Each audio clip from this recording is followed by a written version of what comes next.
First of all, I would like to begin by acknowledging that we're in Mi'kma'ki in the district of Spaganagity, the ancestral and unceded territory of the Mi'kmaq people.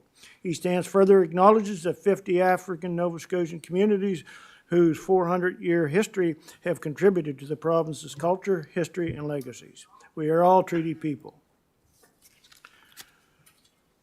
Well, first order of business would be approval of agenda of all subcommittees, but with that, I would like to, there was an email sent out around today with an invitation from RCMP to TOR H Division, so we could have a discussion with that. If it's permissible with everyone, we could put that as about 7B or something in that vicinity. What is your wish? 7B's fine. Sounds good. I need approval of the agenda. Seconded? All those in favor? Aye. Contrary of mine, motion's carried. Next order of business is approval of the minutes of September the 19th, 2023. What is your wish? Second. Moved and seconded. Comment or question? All those in favor? Aye. Contrary of mine, motion's carried. At this time, I would like to acknowledge that we have new members of the Police Advisory Committee. And at this time, I would like to welcome Pearl Robinson, Council-appointed public member, and Timothy McDermott, Minister of Justice Appointment, public member. I welcome you both to the committee, and may you have a long life within this committee. I'm going to turn it over to our CAO to administer the oath for the both of these members.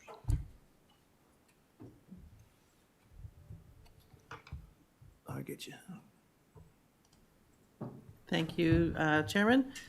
So I think we can start with Mr. McDermott. You have the oath in front of you? Yeah. Okay, if you want to read the oath, then you can go I, ahead. Timothy McDermott of Upper Rod in the municipality of the District of East Hants, affirm that I will faithfully, diligently, and impartially execute and perform the duties required of me as a member of the East Hants Police Advisory Committee, and while I continue to hold office, I will, to the best of my judgment, skill, knowledge, and ability, carry out, discharge, and perform all of the duties of my office faithfully, impartially, and according to the Police Act or any other act and regulation, rule, or bylaw, and will not, except in the discharge of my duties, disclose to any person any matter or evidence brought before the East Hants Advisory Committee. I so affirm. Thank you. Would you go next? I, Pearl Robinson of Mountaineer in the municipality of the District of East Hants, swear that I faithfully, diligently, and impartially execute and perform the duties required of me as a member of the East Hants Police Advisory Committee. And while I continue to hold office, I will, to the best of my judgment, skill, knowledge, and ability, carry out the discharge and perform all the duties of my office faithfully, impartially, and according to the Police Act and any other act and any regulation, rule, or bylaw, and will not, except in the discharge of my duties, disclose to any persons or any matter or evidence brought before the East Hants Police Advisory Committee. So help me God, so I swear. Thank you. Could you just bear with me for a second? I'm trying to. There you go, Tom. Anyway, is that it, Kim? That's it. Very good. Thank you very much for that. Welcome members again, as I said before. Before moving on, I would like to bring regrets from Deputy Warden Wayne Green. He couldn't be with us today. He had a child to deal with. I haven't received any regrets from Greg Dinsmore or Ruth Ann, so yet to come probably. All right. The next order of business would be to welcome our RCMP counterparts here this morning.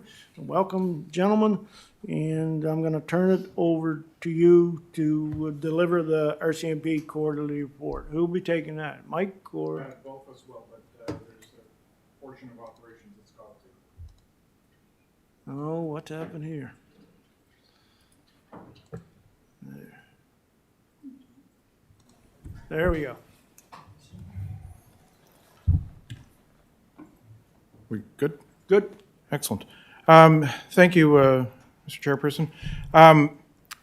We'll skip right to the second slide there with regards to what our agenda is.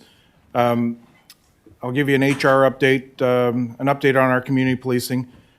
Scott will give you a little bit about road safety and in with his operations update, calls for service, and of course our usual table of calls for service with statistics. On slide 3. As of current, there are 29 on-paper positions in East Hants for the RCMP. We have 24 roadable resources. What I mean by roadable are these are police officers that can actually put on a uniform and get on the road.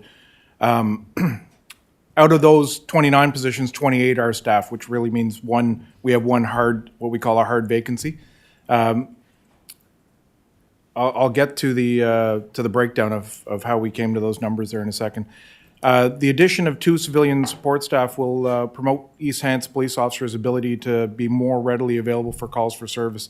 This is something that we've been working on for quite some time, and it's more of a matter of getting the right person in that position. What I'm talking about with the civilian support staff is the court liaison officer, and then recent conversation with our staffing and with the CAO of the municipality.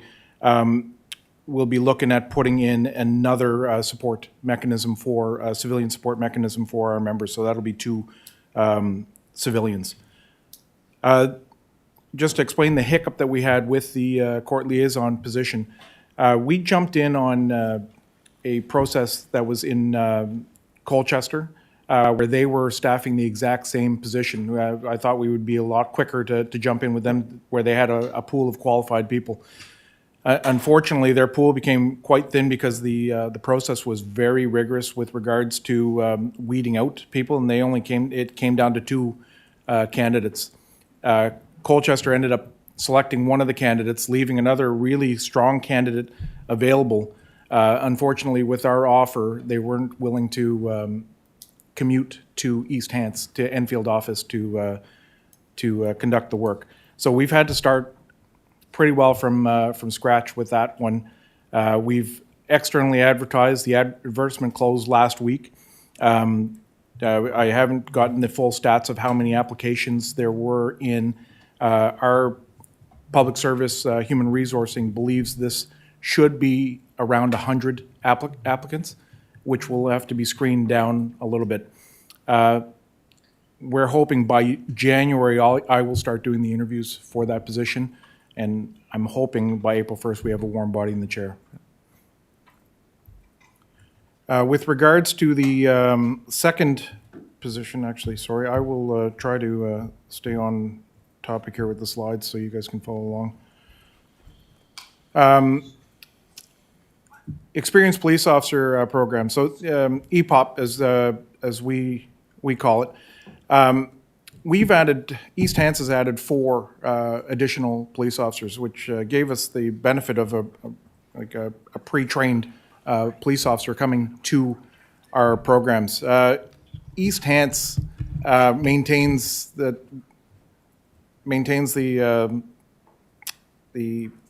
glamour, I guess, that we are a very desirable location, especially for members coming from the Halifax Regional Municipality Police over to the RCMP in location. There is no shortage of people wanting to come in to that position, so I don't see this as being a problem in grabbing extra people. And of course, our mint time is no longer 6 months for a person, then another 6 months to train them.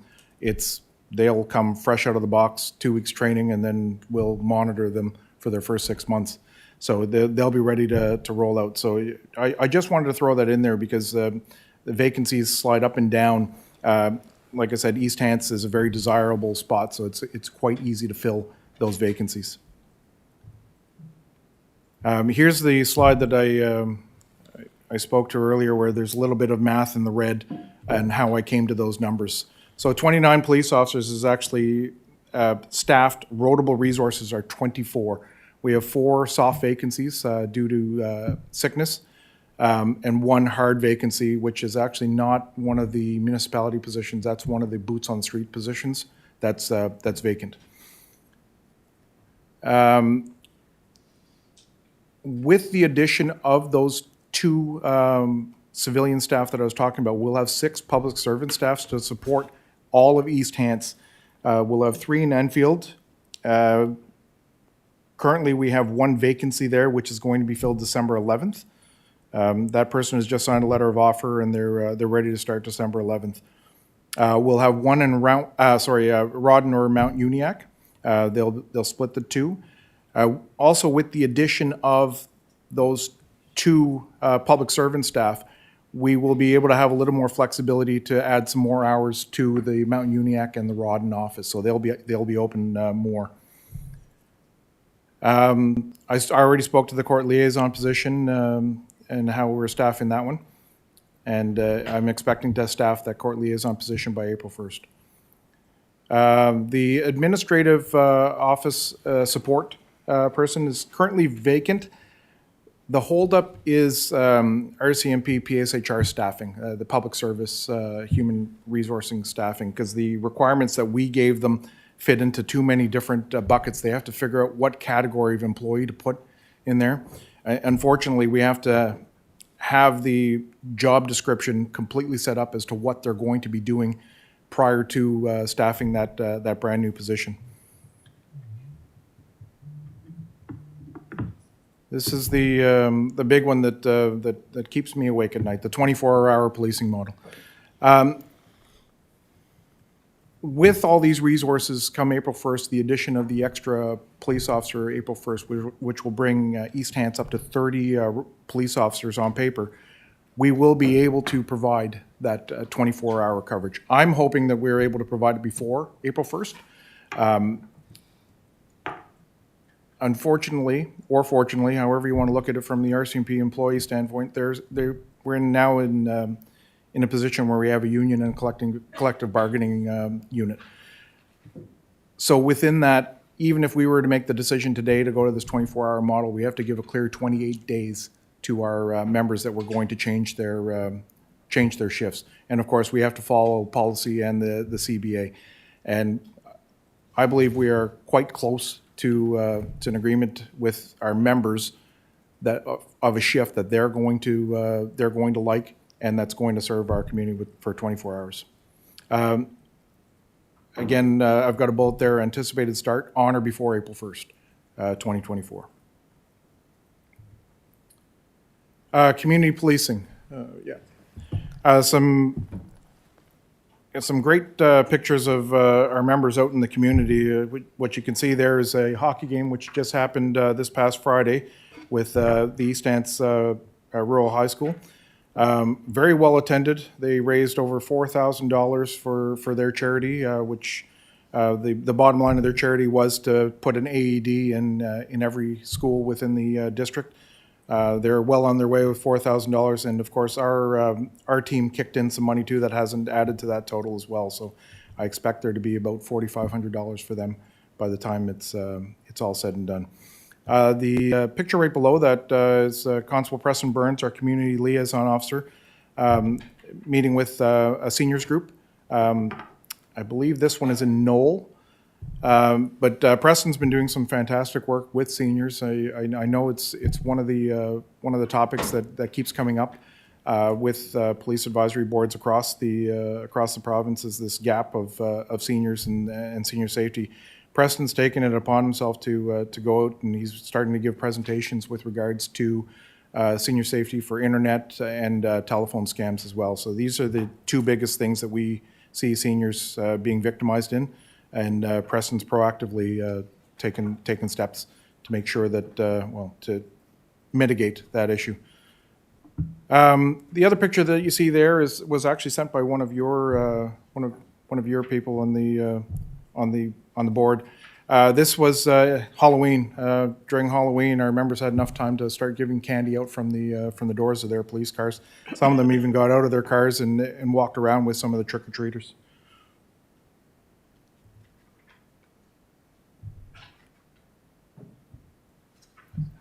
Next slide, okay.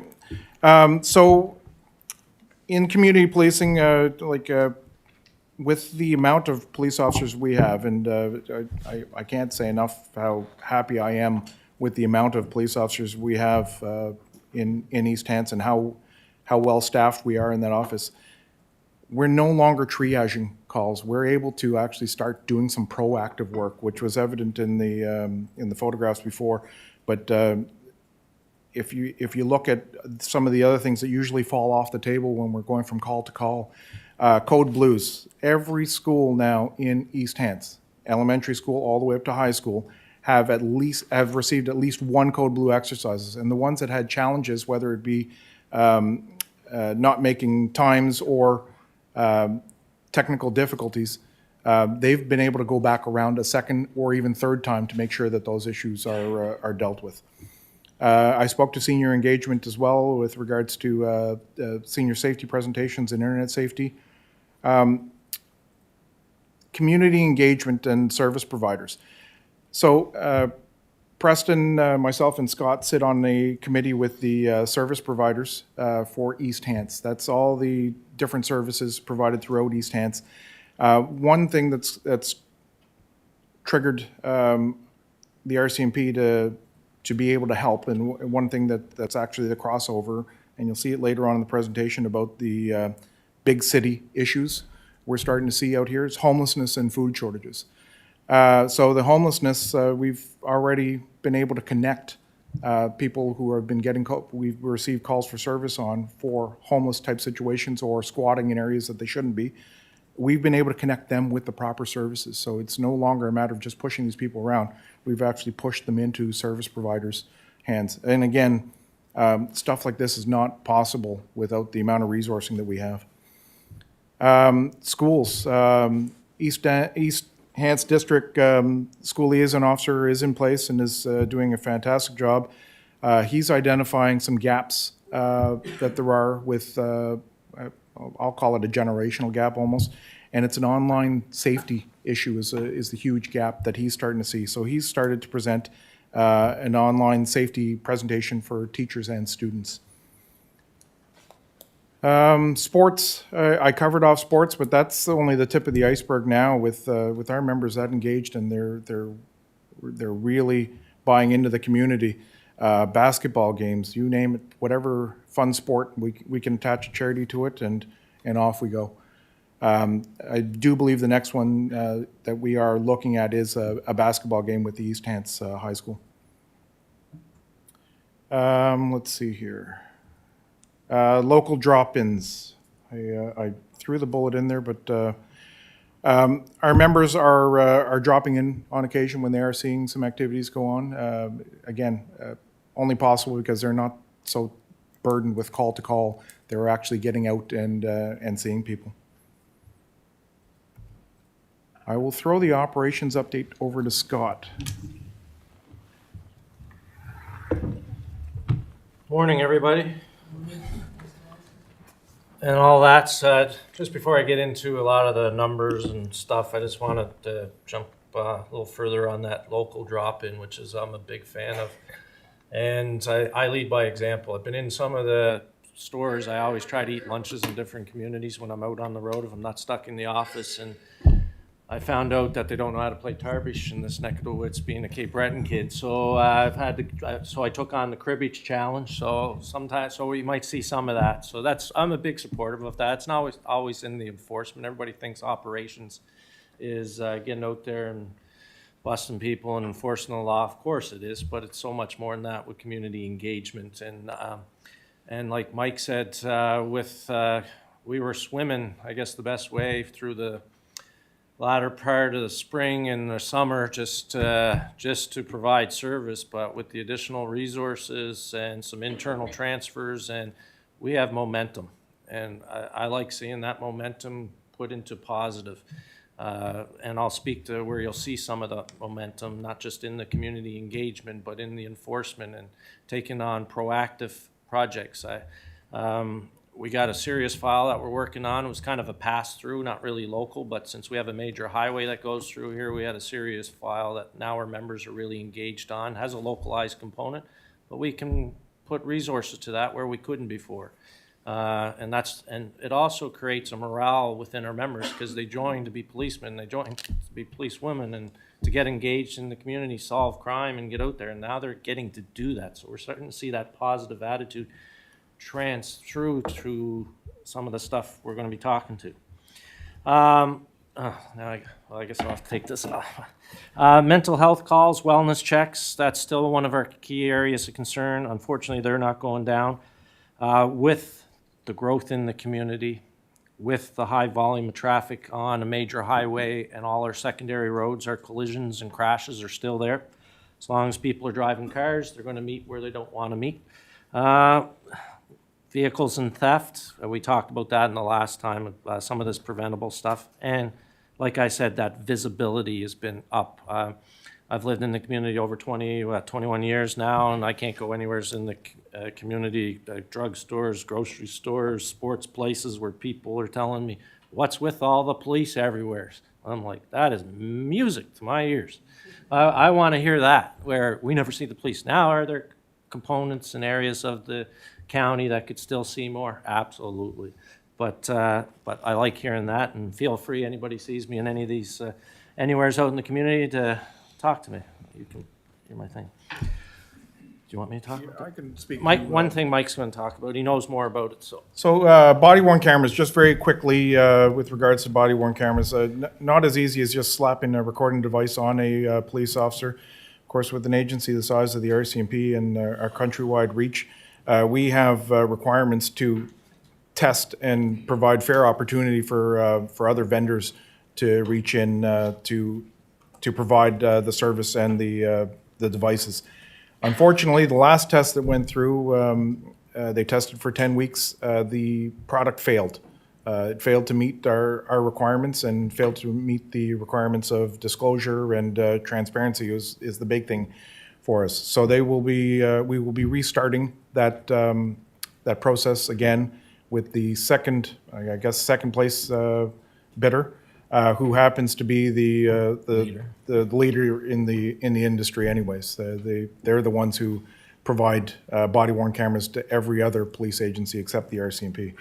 So I have no doubt that they're going to pass the proper standard, and where they're such a well and established company, I'm imagining that we should have a very quick rollout of these once they are approved. So you will start to see our members wearing the cameras, and in my opinion, there's nothing bad that happens from our members wearing these stuff. There's more transparency.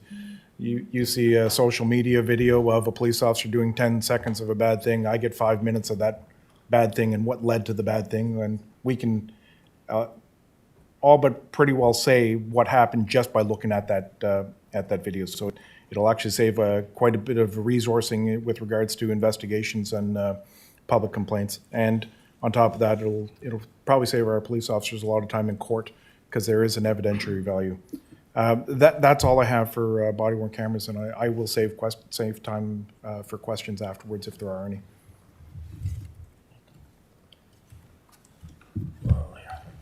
Here we go. Okay, numbers game. Where you're going to see the change, again, are almost across the board in the stuff that we have input or effect into, we can put a little bit of decrease in. A lot of the stuff, as more traffic's on the road, more cars, collisions are just going to go up, even with increased enforcement. Not saying we're not going to try to stop that through education, proactive patrols, and enforcement. It's a good thing that a community is growing. Tax base, more development, more opportunities, and all that stuff. So I'm not going to go through. I just want to kind of take some highlights out. They're up there. Everybody can take a look at the numbers, and if you got any questions. But the biggest aspect of a lot of this is the increase in the proactive patrols with the summary offense tickets and warnings. The members will sometimes use discretion, and I encourage that. I like seeing red and blue lights behind vehicles or in the community, and most people will talk about that and pass it on to 10, 15, 20 people. So the more you see those lights flashing, the good thing. But enforcement is up, warnings are up, and check stops, where you see the members out of the cars in certain areas of the communities, they're up. tremendously. With that, mostly because we got the resources to do that now. The members got more time on the shift to focus on that, and as we continue to get more of the administrative functions off them, that should continue to grow. And again, magic to my ears when we can hear that the police are everywhere. We still have the nuisance calls that we have trouble with, ATV, especially out in the Uniac and everywhere else area. And I had one guy drive up and down and wheelies in front of me, and we try to do the best with it. We'll look for answers too. We've gone to the parents, we've gone everything, and other than when we do get our hands on the bikes and the ATVs, we will seize them. But the numbers are good. They're indicative of some of it's on par with the last quarters. This time last year, same time of year, we kind of compare for the same time frame in the year, like fall to fall or summer to summer, because normally those trends are more important than just going from each season. Again, our thoughts, 133% increase, 281% in the warnings, and that. So we'll take questions on that at the end. If I know that seems to be the biggest thing we always hear back, speeding on such a street or school zones, which with the Constable Willett was put into the school position, and he got the members to pay attention to a lot of the school zones. So we've seen a lot of feedback on that, a lot of warnings, some thoughts out of that as well. Our break and enters were up a little bit. We've done some. We have the ability, not just in the detachment, but we can attach our divisional resources to do some analysis, some trends. So we provided some business park numbers that was only about 2 weeks ago. 2 weeks ago. And we'll offer suggestions on prevention of crime as well, because a lot of times it's just not a police issue, it's a business issue, it's a municipality issue, it's a business owner issue, and between everybody involved to try to prevent crime, because that's where we want to prevent so nobody's a victim. We'll hit the next one there. Yeah, I just want to tie back into on this table here. This table actually ties really well into our human resourcing issue. If you look at the proactive components of the summary offenses and the warnings, forget the actual warnings versus summary offenses. The fact that they're up that much and we still had the same crime stats or very similar crime stats to the previous year means we have more people on the road. We have more person hours available to do proactive policing. And from the last police advisory board that I sat on in this same room, that was one of the topics that was brought up, is that can we get more enforcement? Can we get this? There's speeders in these areas, school zones. So that's very reflective of the fact that we have the resources to do this now, and we are going to do it. One other note on there, Scott and I were talking about it this morning, and when I sent this into Shirley last week, I warned that the numbers might change.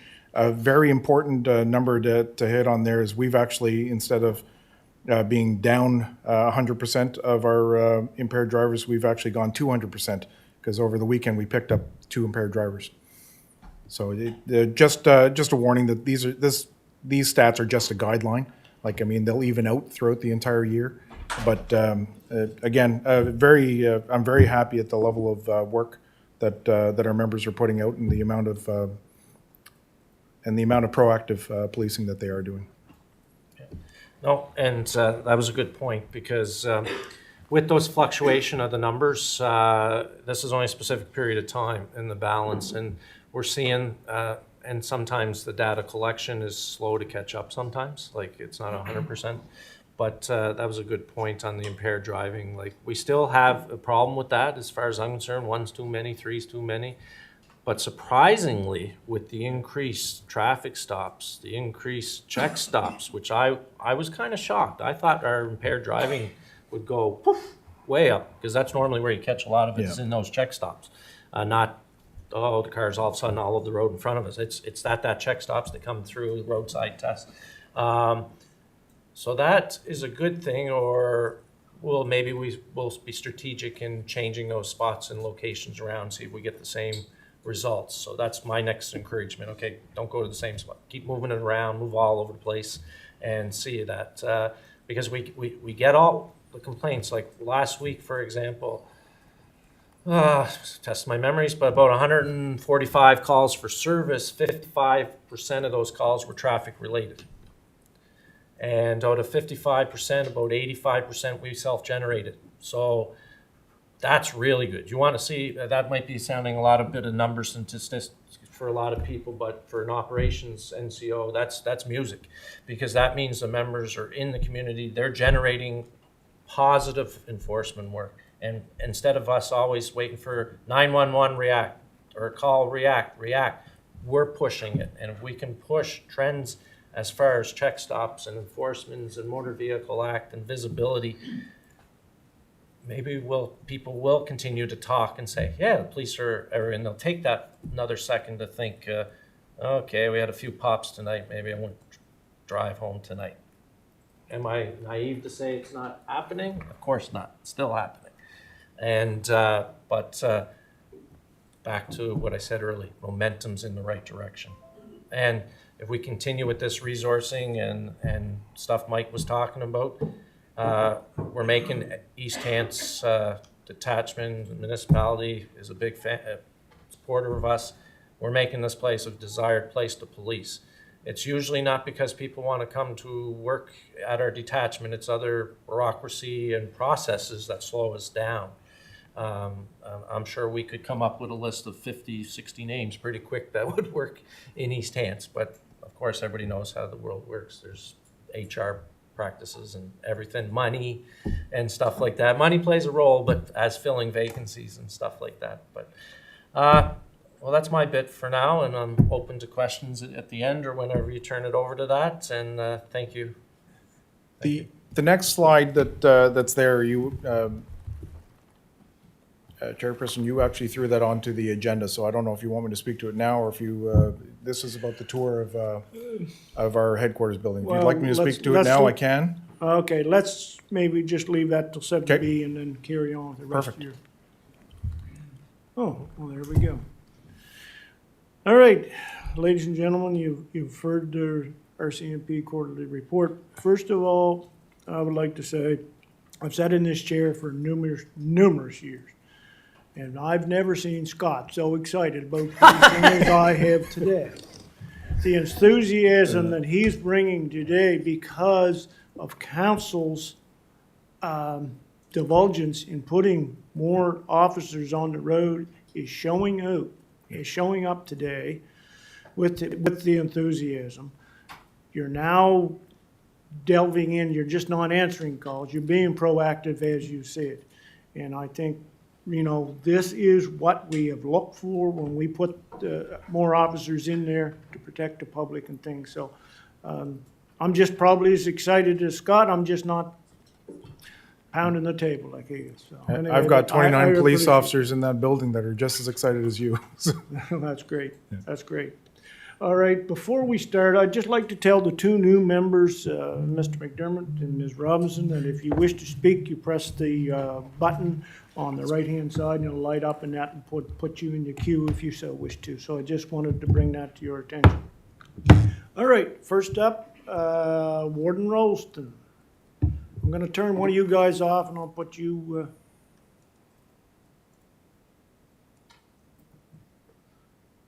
Well...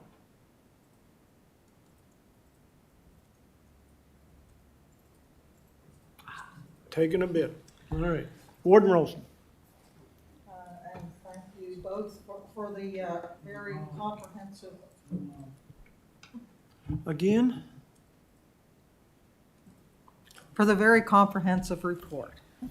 I recently attended the NSFM conference in Halifax, and it was preceded by a meeting about policing, and I was very pleased to be able to share with everyone that I spoke to there that we have an excellent relationship with our RCMP, and we are very happy with the service that you're providing, and that things are going very well in East Hants. A few questions.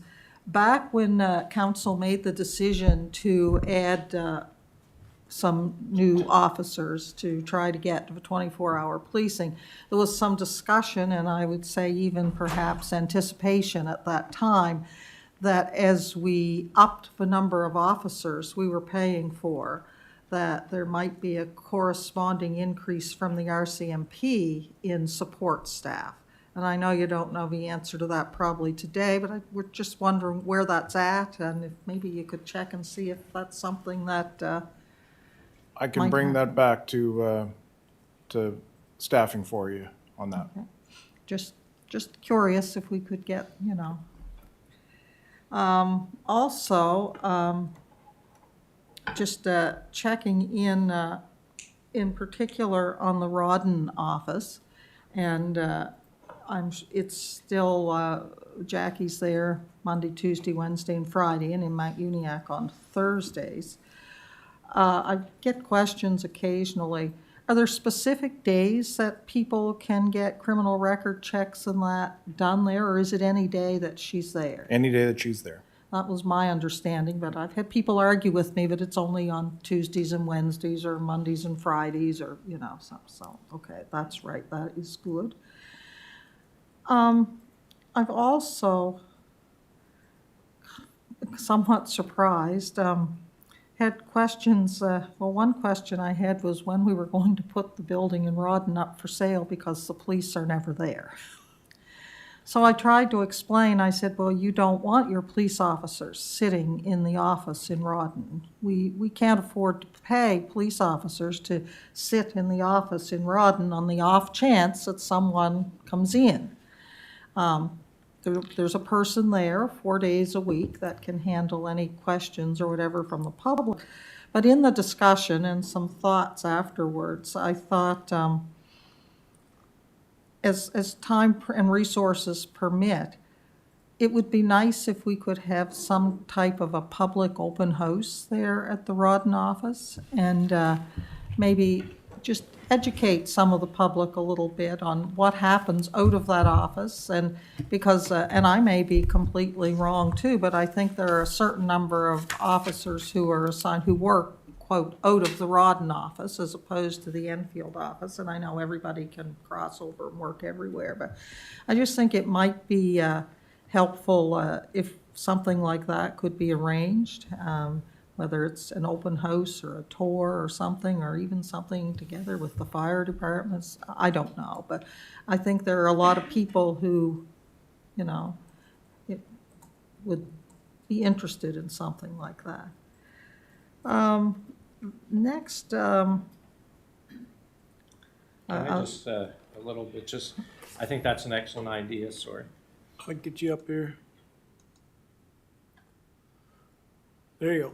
No, we welcome, that's exactly the comments we welcome, because more of the community engagement and the public contact, I want the members, what we've done lately in terms of operations, and Mike looks more after the administrative, is that now that we're fully staffed, each team is led by a road supervisor or a corporal rank position, and they're now probably starting to sometimes see me come their direction and go, oh my jumping sweat, does he want now?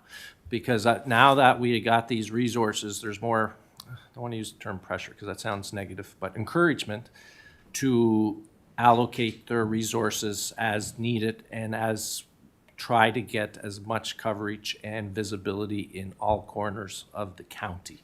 So they're going to be directly reporting to me on their plan for that. I meet with each one of them at least once a month, besides every informal walkthrough or every time you see them in the office. So there's more of that.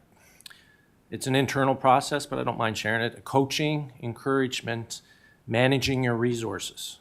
You know, I'm responsible for all of them, but each has those have a team themselves. So I want to see that aspect of it. So that'd be something we'd push to the supervisors to, and you are correct, there are certain positions allocated towards Rawdon, but they do get kind of mushed in with the things. So each team has kind of a mixture of that and the same responsibility to ensure that type of policing goes on. So I welcome those comments. Thank you. and I'm very impressed and pleased to hear about all the work you folks are doing in the schools. you'll get to know me. I'm putting my plug in now that there is an elementary school in Knoll, in Kennecott, and in Rawdon, and the high school in Kennecott. And I think the kids in all 4 of those schools seeing RCMP presence and positive involvement with the officers could only be helpful. And I think even the elementary schools, because if you get to children in the elementary school and they see the officer as a friendly person, that carries over as they get older, and it might help eliminate some problems that occur later on. And so I'm very pleased to see that you're doing some work in the schools and putting the plug in for our rural side as well. And the last one, I just got a little nudge here. All these new officers that are coming on stream and we're getting fully staffed, make sure you guys all tick the municipal box on the ticket so that we get the money and not the province. That it, Warden? Thank you. That's it, thank you. Thank you very much. Next up, Councillor Sandra Garden Cole. Thank you, Mr. Chair. Thank you for your presentation and also for your enthusiasm. When we decided to make some changes a couple of years ago and bring on some more staff, we were thinking of the 24-hour policing, but I think what you are telling us today is how those changes trickle down and have such an impact on our community in ways that I probably wasn't even visualizing at the time, but so important. And improving the morale of the policing and the community and the residents, you know, it's all so important. And you talk about music to your ears. I think this would be music to all of our ears to hear how our plans have come to fruition and are paying off for everyone involved. So thank you very much. That it, Councillor? Yes, thank you. Next up, Councillor Michael Perry. Thank you, Mr. Chair. To echo on Councillor Garden Cole, yes, it's great news to hear, especially, you know, the detachment's had some rough times in the recent history. It's good to see the morale is increasing. People are enjoying going back to work. You talk about you were swimming to keep your nose above water. Well, you should also mention you had cinder blocks tied to your feet the whole time you were doing that too. So I want to thank you guys for the effort you guys did during that period of time. Also, from the Mount Uniacke community perspective, it was great to see the RCMP back at the Remembrance Day ceremony this year. It was definitely recognized and appreciated. We all know it's coming up later on the agenda for us later today about policing in the business parks, but that is definitely still an ongoing concern in the Mount Uniacke area with new businesses opening up there, making large economic investments. That type of pattern that's been happening in recent times is worrisome to some of those people. But it is also encouraging. I personally have noticed, and I've been told by other people too, the increased presence in the communities as well has been very good. I probably mentioned it last time, but one of the best places to pull somebody over is right between Eddie's Variety and, you know, it's the hub of the community, kind of speak. And when somebody's pulled over there, a lot of eyes see that, which is good. And to go back with schools to build on what the warden said, she's absolutely right. There is a certain group of our population that through, you know, an unconscious bias or a conscious bias do not really think favorably on the police. And that can trickle down to their children. So any early engagement to dispel those rumors or ill teachings can have a positive effect in the community and throughout, especially diverse and growing communities like we have here in East Hants. That can really go a long way to helping the image of the RCMP as well as the municipality as a whole. So, you know, as the warden put the plug in, I'd say, you know, in Mount Uniacke area, the school there, they're pretty open, and when events come up, feel free to engage with them.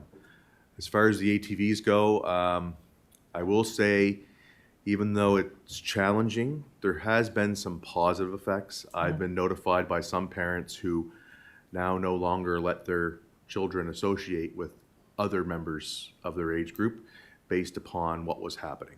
So, and some of those children have even pulled back by themselves. They said, you know what? I don't want to be out having a good time and being chased by the police because I know these people aren't doing what they're supposed to be doing. So there is some gains happening there. Momentum. And then there's a few people, there's a few in every community, in every part of society that, you know, it's a brick wall and you're just going to pound against it and hopefully at some point a crack and you'll break through. But it starts, you know, in some of these cases with the parents. And if the parents have a certain view, it's very hard for the kids to change that. So I want to thank you guys on behalf of certain parts of the community that have notified me when you guys did take action this past summer, seizing some bikes. It was noticed, it was thanked. I mean, in certain cases, they just had another 2 or 3 in the garage and were back out the same day. However, it still is an inconvenience for them, and it was appreciated by some of the people who were feeling, to put it blankly, terrorized by some of the things that were going on. So I wanted to say thank you for that. It was noticed, and every time a marked vehicle goes up and down the roads, it is noticed too. The unmarked vehicles, not so much, because that's the nature of it. You don't want to be noticed. Well, I think everybody knows one of those unmarked. Well, one of them now, but for a while there, they were like, the police are never here, and I'm like, actually, they were here yesterday. Like, how do you know? I said, well, it was this vehicle. So hopefully that continues, and it's great to hear that the momentum is changing and the enthusiasm can be contagious. The one last point I'd like to say is, as we are a growing municipality and we're at this point now, I think it's paramount that as we move forward, you know, feel free to bring advice to us about future manning, because this council did make the investment in personnel and administrative help to get to this point, and I would hate to see the municipality lose that momentum as we grow and as resources will, with all the development that's coming and the way things are going, start to get stretched at some point in the future. And I'd rather be proactive than reactive, very similar to the policing model you guys prefer. Thank you. Is that it, Councillor? Yes, Mr. Chair. Next up, Councillor Carl McPhee. Thank you, Mr. Chair. Yeah, I just have a couple of questions, more definitions. You mentioned in the hard vacancy, Staff Sergeant, that the vacancy wasn't in municipal policing, but in the Boots on the Street program. Could you just give me a little explanation of? Yeah. Okay, I'll get you there, sir. Now you gotta turn one of yous up. There. There we go. Yeah, so the province, Department of Justice funds a certain number of positions throughout the province. I believe it's 184, if don't quote me on that, but it's around that ballpark. East Hants is lucky to have 2 of these resources, 2 positions, sorry. We have one person in that, in one of those positions.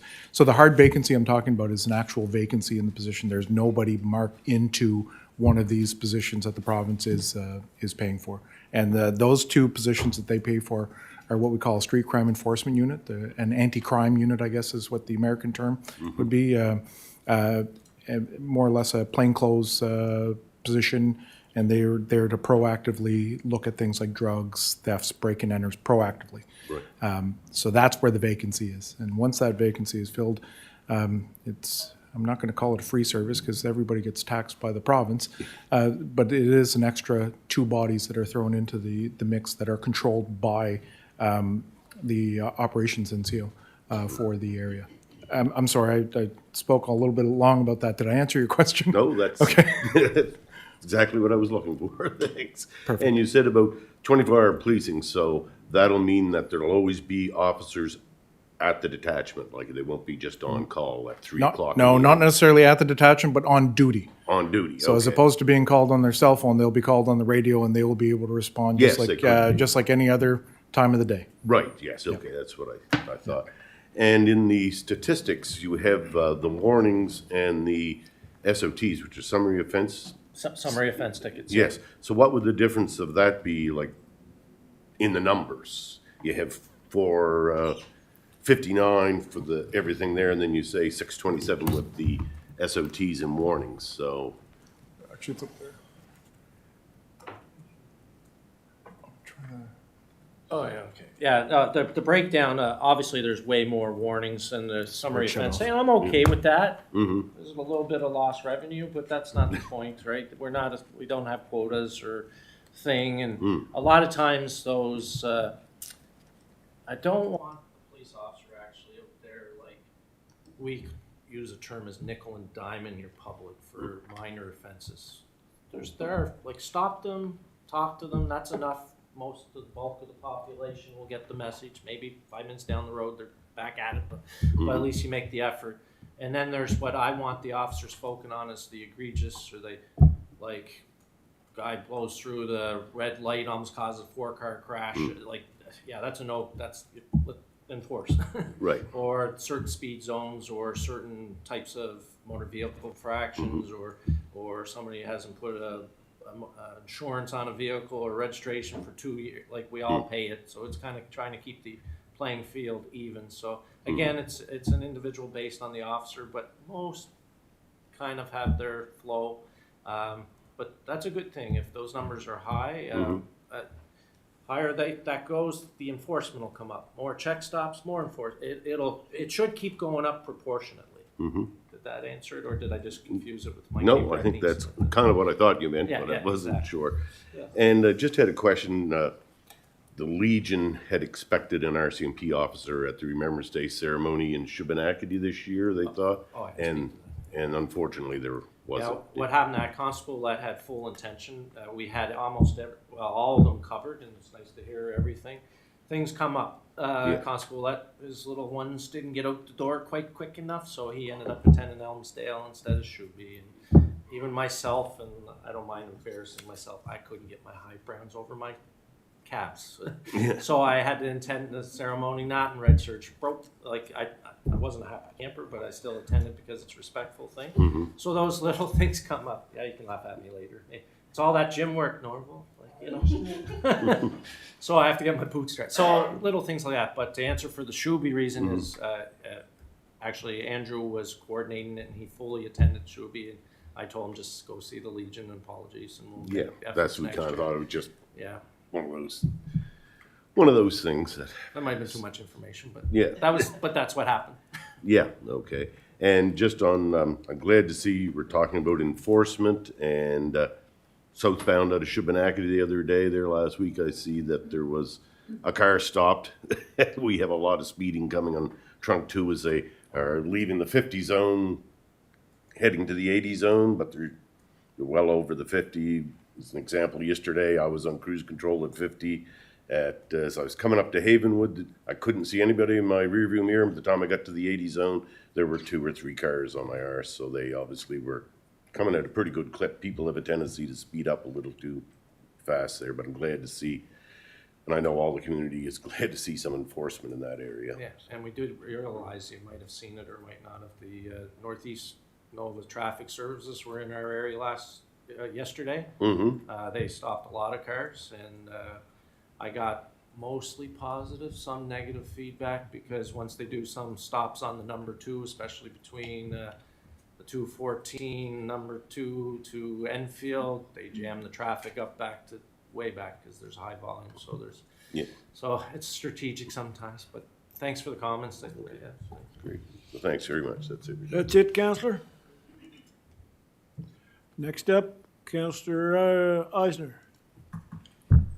Thank you, Mr. Chair, through you to the officers. Just a quick question about, we had a rash thefts of Cadillac converters.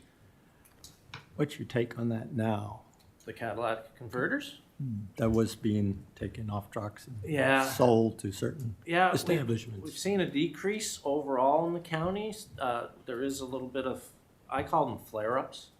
You'll have those little, you'll have a string of, obviously it's the same people, they'll hit 8 places in one night. So then you get a little, then it seems to go away. But in point, had people, they're gonna take it if they can have a market for it. That's the bottom line. How do you prevent it individually? Camera security, it's a tough one. So it's still there. It's still there. I think it's, from what I can see on the numbers, I mean, down. Same as the business parks, Mount Uniacke and Elmsdale, you know. A lot of these places have one way in, one way out things. We are advising putting police recommendations in how to deter that. So we're trying through, in the next little bit, I'm hoping to see our community liaison engage in the media, just more preventive media releases and saying, how do we prevent crime? Because if we prevent crime, it saves everybody money. No court costs, no victimization. Yeah, there might be an upfront cost with some installation of cameras or maybe some private elements of security. But in the big picture, if you prevent crime, you're way ahead of crime instead of reacting to it. So, so it's hard to answer totally. I see flashes where you get a bunch and then long periods of time where we won't get any. So it's almost who's out there. I can, if you would throw my mic on there, Mr. Chairperson. I can speak a little bit to, I'll use your microphone. Oh, I'm on. I can speak a little bit to the catalytic converter thefts, right along the lines of what Scott was talking about with regards to being proactive, and of course, everything's not 100% the police's job to deal with. There's legislation that's been passed, and that happened, I believe, in the spring, where it's actually an offense for a business to buy a stolen or a catalytic converter without knowing its history. The enforcement of that, a little bit harder to deal with, because you've created more work for police officers or vehicle compliance to turn around and prove the lineage of that catalytic converter. But what you are finding, having a lot of friends in the automotive repair business, they are just turning people away if they're turning around and saying, we have catalytic converters for sale, or do you need certain types of catalytic converters? If they're not buying it from a reputable company, they're not buying them anymore. So, and for the most part, catalytic converters were used for their steel. They're recycling them on pennies on the dollar. So it might cost you $1,300 to buy a new catalytic converter. They might be getting about $100 off of this thing just for recycling the metal. So that's what it's that's the value of the catalytic converters, and it's I hate to say it's almost drug type money, right? Like it's you get big city types of crimes when you get a bigger city, right? So that's all I have to say. Thank you for your report. Anything else, Councillor Eisner? No, that's good. Thank you. Councillor Rhino was called out for a few moments, so Councillor Mitchell. Thank you, Madam Warden. Thank you for your report, and I'm pleased that East Hants is a desirable place for people to come and work. My question deals with your assault, sexual offenses, and wellness, and I'm leaning towards domestic violence. How that would fit into any of those three categories. I know it happens. I've heard it happens in my neighborhood, so I'm curious to see where that fits in any of those three. And if you could touch on human trafficking, is it an East Hants issue now, or is it still a big city issue? So I'll start with the human trafficking because it's a much easier answer, although it's not that easy to answer the human trafficking one. Human trafficking is one of those things that, generally speaking, our members will catch on the front end as a periphery type of offense. For example, this drive-through event that Scott was speaking to, there is a component of human trafficking that was uncovered as a result of digging further into it. Now, when it comes to human trafficking, I'm going to be the first one to say, unless they brought it with them, my police officers in the East Hants district are not specialists in human trafficking, unless they brought it with them. Now, having said that, some of these experienced police officers that we are getting do have some experience with human trafficking. But having said that, to put a level playing field for all of H Division, Nova Scotia RCMP, we have a human trafficking unit that specializes in this stuff. So it's just a matter of notifying them. And anytime we check off the box, human trafficking under our occurrence reporting, they actually see those files and they'll start doing a workup on every one of them. The human trafficking unit is a 3-member unit and a public servant that work out of our headquarters in Dartmouth. They are able to dig a little bit deeper than our members would be able to dig, and they have training with regards to this. They'll do proactive visits for people that are of a higher risk. The only thing I can say, if you are getting reports of people that are high risk, by all means, bring it to our attention and we'll flag it for our human trafficking unit to do a proactive approach to the person that could be a victim, or if you have a suspect, and they'll do the proactive approach to that. Did that answer your question, Councillor? And the other one was on domestics and Violence. sexual assaults. Yeah. So unfortunately, the proactive portion of domestic violence comes in after the incident's already happened with some awareness. We have a victim, what do we call it? Victim services person that we send out every time there is a flag of these things. So that's done through our occurrence reporting system. Our members know to give out the information as well, but they'll capture anytime that there is a victim of one of these things and the service is offered. The old saying, you can bring a horse to water, but you can't make it drink. All we can do is keep offering these services. Like we can't knock on their door every 5 minutes and say, are you okay right now? Are you okay right now? We offer the services to them. It's up to them to take it. Now, there's more education through social media and generally in public view now with regards to domestic violence. Like I've been a police officer for 25 years. 25 years ago, domestic violence was viewed differently than it is now. And I believe the RCMP's stance on it is zero tolerance is a really good stance to take on it. We have zero tolerance. Once we find a dominant aggressor, we will turn around and make an arrest on the dominant aggressor. Whether or not we believe that that's got a chance in hell of standing up in court, we will still make the arrest to separate the parties. And we will start the victim services and all that good stuff that comes with it.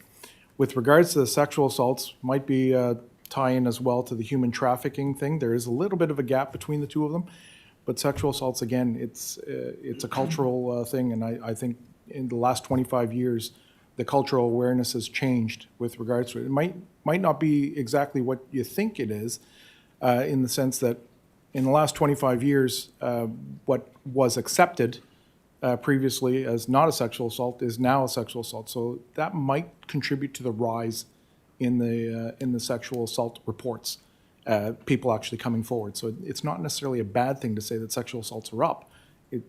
It's a good thing for the community and for the police to know that they're happening so that we can give the help. And of course, victim services are offered to sexual assault victims as well, so we can stop this cycle of sexual assaults. I hope that answered your questions, Councillor. It does, thank you. Thank you, Mr. Chair, that's all.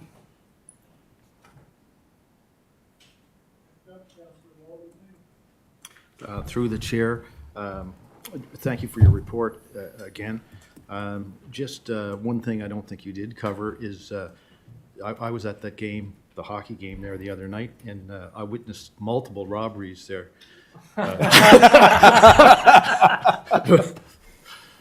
Were they by our goaltender? By your goaltender. That's it. That's a good one. That's it? All right, I'd like to turn the chair over to the warden. Of course, you know, the upcoming Christmas season, and do we have a lock your door campaign that we could release to over social media with regard to that? I think that's would be very proactive. And also, what with the heating season, you know, just starting off, are we doing anything for public relations around, you know, try to lock your tank, be diligent around your oil tanks, or, you know, around, especially around halls or anything like that? Are we, you know, are we having maybe the patrols maybe just kind of have a little look at some of these halls every once in a while just to see if anything may be happening with regard to anybody around there? So there's a couple of things that I had on my plate.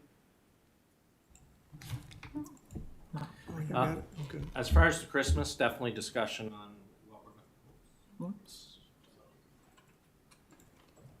to. Okay. Yeah, definitely around the Christmas thing, like the stuff, the cruisers and thing, and other discussions on what type of media stuff we'll do. The oil thing's a good thing, like the home meeting and other stuff. I mean, really that was brought to attention. I didn't really give that much thought, to be honest. But you're right with pricing and stuff like that. There's so many avenues of, again, talking about the prevention of crime earlier.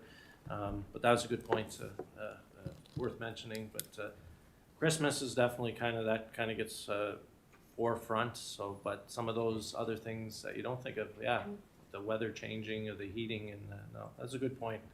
I'm going to bring that back to our both our community policing officer and myself, and maybe we'll bring in a media person to do a little. Pat Healy loves getting information from us and spreading basically whatever we want to put out. So we definitely have that forum, and even that what is it? East Hants Wants to Know thing that seems to get a lot of traction sometimes. I've got to get on that group. Yeah. So no, thank you for bringing that one out. Actually, I didn't think of that aspect. I was kind of more focused on the Christmas and the impaired driving and the stuff to cruise or some of those positive events. So there will be something to, that we can share on the social media platform with regard to locking your doors around, and, because the way the economy is, and there's more hardship that is out there, there'll be more opportunity for people that, that may or may not have thought of it before, that in desperate situation and desperate measures. So if we could put some kind of something out there with regard to, along with impaired driving over the Christmas season and locking your doors and keeping your parcels as hidden as we can, I'd like to be able to share that over my social media. No, I think working in that type of partnership is a great idea, and we'll certainly, when I go back, I'll have a discussion with Constable Burns, and because I like seeing more media go out. We kind of do a one-a-week thing, but now that we got that momentum, I like that word that we're using, that more messaging can get out. I did spend 4 years as a public relations officer for the RCMP in Nova Scotia, so I want to see that aspect kind of brought in to our messaging, and we have no problem sharing preventive. I think media is a tool that, if used properly, can, benefit a lot of people. When our new staff sergeant, Belamacita, come along, I shared that over my social media, which I had a good response to. And so I think properly used media can, serve a great purpose, and such as what I've mentioned. The last thing on my agenda would be, we talk a lot, and we're going to talk about a division, going through, possible going through H quarters again on a tour. But personally, for me, I would like to meet more members of the East Hants Detachment. I meet some members when we're on calls together through our fire service and so on and so forth.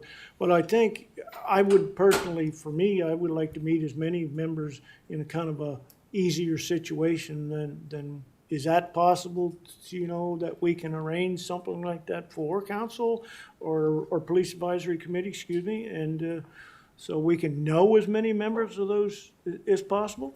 I think that's a great idea. Leave it with us, and we'll formulate some sort of what we can do.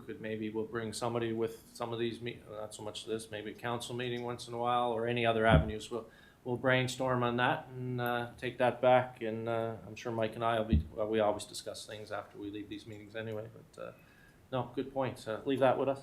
Yeah, because a lot of time, you're a new guy, okay. No, I've been here for 2 years, sort of thing, so, sort of thing. So I think it would be beneficial for a police advisory to get to have an idea of who their members are, and I think it's reciprocal in that case too, so. That's all I had on mine, so. I will turn the chair back over to you. Thank you very much. Next up, Councillor Sandra Garden Cole. Thank you, Mr. Chair. Just very quickly, I wanted to add, where not everyone is on social media, that your sign outside the detachment is I know it can only be brief, but it's a great reminder. It could be one message on one side and a different one on the other. I mean, I'm going by there multiple times a day, and my eyes always gravitate to signs like that. So anything that you want to get out there related to locking doors at Christmas, you know, just brief messages, they do get seen. So for all those who, that might be their only avenue, you know, just keep that in mind. Thank you. Is that all, Counselor? Yeah. Counselor Michael Perry. Thank you, Mr. Chair. Through the discussion was one other point that I had to bring up, and it's spurred on by your points there, Councillor Rhino. Winter's coming. Home heating oil theft has been an issue before in the past. Does the RCP have a program of informing residents of how they can be more vigilant in protecting their home heating oil? Because normally it's the oil tank is tucked away somewhere, out of sight. Is there a program out there or any information that can be provided to residents of how to kind of make that a little bit of a harder target for theft that they can do themselves to try and protect themselves, their property, especially in some instances, but you know, it used to be they used to steal the copper and spill the oil. Now they're stealing the oil, so as well as the copper. But the oil theft is definitely something that was a big issue last year. And even though there's supposed free heat pumps being given away by the federal government, I don't think it's going to be in time to help a lot of people. So I just wonder if you guys have any information that can be put out on messaging in that regard. No, I'm sure we can, if, I know there was a, memory banks, I know there was a provincial program of information there, that's probably 5, 6, 7 years old, so there's, obviously we'd have access to that material through the province or through our own resources, but we're not beyond drafting our own more localized element of it either, and pushing that forth. Again, those programs are basically, you can go for all aspects of your property. Yeah. You know, security, make sure things, maybe even the locked gate around, even though any of that stuff with diligence, but I'll Motion definitely look lights. into it. Lighting's a big one. Yeah. Just something like that, because I do know there are some residents who have had heating oil stolen in the past, and with the cost of everything now, they're worried about, you know, having to refill something when fuel costs as much as it does. And for Councillor Rhino, if anytime you want to meet a police officer, just stay late when I have to lock up and I set the alarm off. They always come to help me. Thank you you. for that information. It's not the way we want to meet you, though. That it, Counselor? Next, last one, last on my list is Counselor Tingley. Through the chair, just in response to Councillor Perry's comment there, to the police, you might want to try the Insurance Bureau of Canada, because they typically would have a ton of information on this and would have worked with police forces right across Canada on this. That's it. No, excellent resource. All right, that brings us to the end of the quarterly report and the questions and answers. We did slate that H Division, so I'm going to turn this over to Staff Sergeant Valamacida. Can you take it away? Yeah, so what we do offer, and I've been a part of them a few times as a presenter, and never in the organizational side of it, but what H Division does like to do is offer a tour to see the specialized services that I keep talking about at this meeting, that these 30 police officers, 29 or 30, however you want to look at it, April 1st or not. These 30 police officers don't necessarily have this specialty, but we do have these services available. It's quite a lengthy tour. It usually covers 8 to 10 hours out of a day. That's how many specialized services they are, and the tour would happen at the H Division headquarters in Dartmouth, because that's where a lot of the programs are based out of. And I listed off maybe about 8 to 10 different programs, but if there are different things that you want to see, by all means, bring it up to, I would suggest through the chair would be the best way to do it, is to bring up anything that you would like to see, and we can see if we can make that work for you. Again, it's one of those things that we just like doing. We like to show and tell. It is quite a bit labor intensive, so we would have a minimum number of people that will be there to attend. If not, we'll blend it with another municipality. So I'll leave that up to you guys. If you want it, just let me know if you would like to do that. so just so you're aware, this Police Advisory Committee did just have a tour of H Division last year, but I'll recognize that not all members of the committee were able to attend. So for a lot of us, it would be a repeat, so I don't know if a new counselor, you know, we're going into an election year, so a new council would be more beneficial or not. So I'm going to leave it to the committee to weigh in on this if they would like to. Warden? My suggestion would be, I mean, we have two brand-new public members here today who wouldn't have had the opportunity previously. And I don't know who was able to go and who wasn't last time. I went the time before, I wasn't able to go last time. Perhaps we leave it and allow members to, you know, let us know who might be interested, and then we could connect with you folks and see if there's enough, and or if we want to piggyback with another municipality. But I think that might be the best way to proceed, and my suggestion. Thank you. Thank you, Warden. Councillor Michael Perry. Thank you, Mr. Chair. Yeah, just to echo the warden, I think the best way would be when one is planned or get an idea of who would be interested, and probably piggyback with another group where the large group went last year. But I do believe, as the chair said, planning something for the fall of 2024 would be vital for the new council that would be elected at that time, to let them know right off the bat what services there are currently being done. Because I know myself, I had an idea just from my regular job of what services there were, but there was other things that were brought to my attention, and it was 2 or 3 years after I'd been on council that I realized that those other resources also were available within the community. So I think it'd be a great thing to kind of plan every 4 years when there's a new council or when the situation arises that it's needed. But thank you very much for the opportunity, because it is a great tour to be on. Thank you, Councillor Perry. Seeing no one left to speak, I guess, you know, from what we've heard, we'll just, if we have the opportunity for the ones that have not gone, maybe to make a larger group piggyback with another group, that would probably be right now, unless things change, the way to go, the way to kind of look at it. Is that good? Yep, works for me. All right. Seeing no one left to speak and nothing further on the agenda, I would be open to an adjourn to Police Advisory to move into Corporate and Residential Services with Councillor Perry as chairperson. So move. Seconded. All those in favor? Contrary of mind? We are adjourned this portion. Once again, thank you for the opportunity to serve as chair.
All right, everybody, I'll be looking for the approval of the minutes of October 17th, 2023. Moved, seconded. All those in favor? Today, we have no new employee introductions, no position changes, and there will be no employee recognitions until January. First up to speak, Director of Finance on the East Hand Sportsplex line of credit. Let Wayne get settled.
Good morning, everybody. So this morning, the first item on the agenda is talking about the funding of the Sportsplex line of credit. The line of credit was $100,000. It was put in place way back in 2021, but it was only just drawn down recently in the past month or so, and at the moment, RBC is providing those funds to the East Hands Arena Association on that. There is an opportunity that we've identified to save a small amount of money in relation to this line of credit, but also be more operationally efficient in the finance department by removing RBC as the provider of these funds and instead draw upon the actual assets that we have on deposit here right now. These are small savings, but small savings over time add up to larger savings. And I think it's important to recognize that, we will continue to try to find ways to add to these savings over time. The rate that we would propose that would be charged to the East Hands Arena Association would be what we would earn on our bank account if those funds had still been in the bank account of the East Hands municipality. And currently our arrangement with RBC is that they pay us prime less 1.6% if our bank balances are over 15 million, and they are consistently over 15 million. So we would propose that we would charge the East Hands Arena Association for those amounts on a quarterly basis and ask for those funds to be remitted back to reimburse the East Hands, or the municipality of East Hands.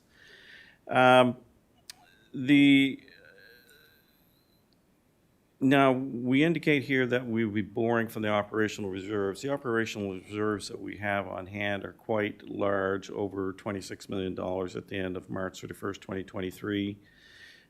So there are extensive amounts available.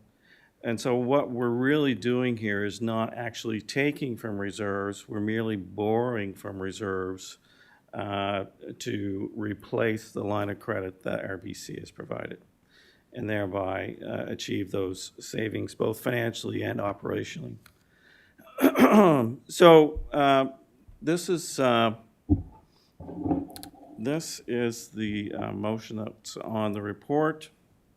Recommended motion.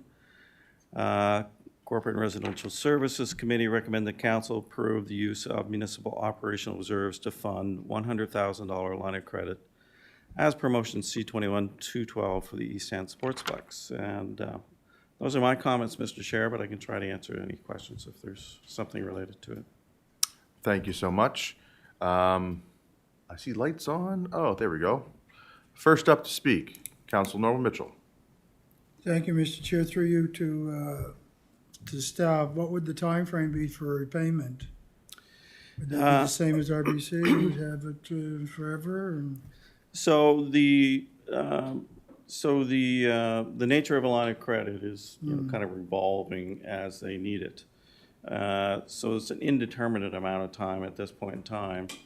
I would say that it's probably going to be there for at least a year, from what I understand right now, until such a time as the East Hands Arena Association can generate additional funds from operations, make profits, that could then be used to pay down that line of credit.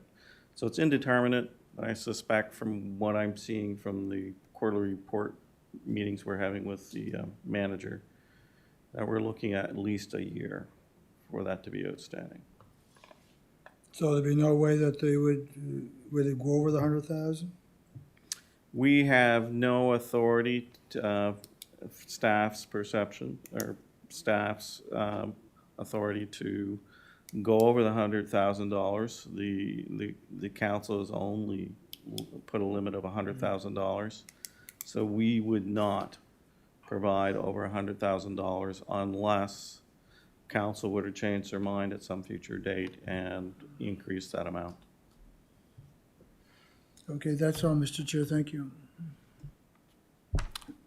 Thank you, Counselor Mitchell. Next up, Counselor Garden Cole. Thank you, Mr. Chair. I just need to ask, it may not seem relevant to what you're proposing, but I'm just wondering, so the line of credit was put in place for the day-to-day operational cash flows and wasn't drawn on at all, and all of a sudden it's at its limit? So if I can provide a couple of comments for you on that. So we just recently, in finance, our team just recently started having quarterly meetings with the manager, Scott Ford, to go over the financial results. So we've had a meeting for the first quarter ending, and we just recently had a meeting with the second quarter.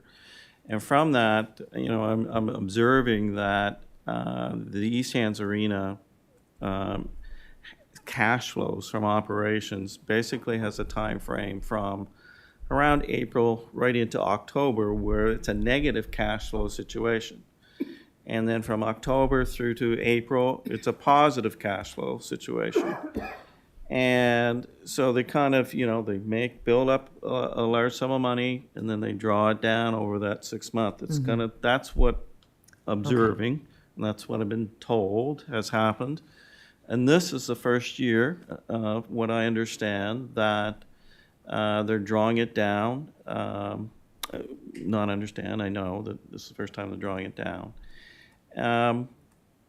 And also, however, on that topic, the first or the second quarter results, which we just had a meeting to go over with him, indicated that they are actually from a 6-month budget perspective ahead of schedule or ahead of the projection that was used for the first 6 months to the tune of about $30,000.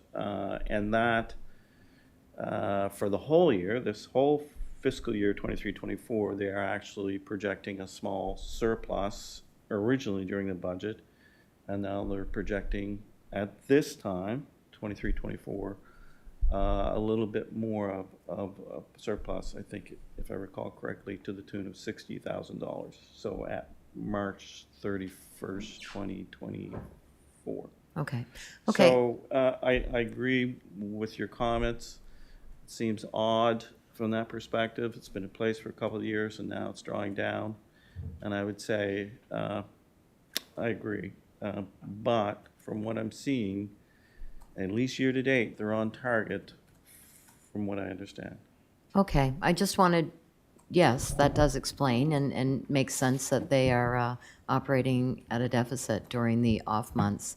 I just wanted to make sure that they're not going to be at their max and then they're not, and then not able to operate day to day. But of course, now they've got funds coming in, so that should cover them until they can get it in the black, I guess. Yeah, that would be my observation as well.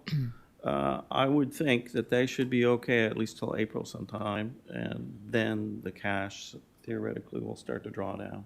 Okay, thank you. Thank you, Counselor. Next up, CAO.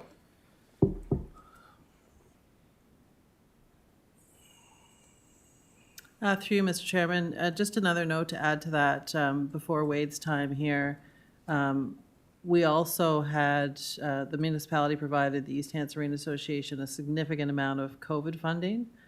So that would have helped their cash flow for those first 2 years of the agreement, which is why they didn't have to draw down on the line of credit, because we had provided them with significant dollars related to operations and COVID funding. Thank you. Next up, Counselor Tingley. Through the chair, I just want to, I'm just going to move the motion as it's read, just listening to Wade's comments there.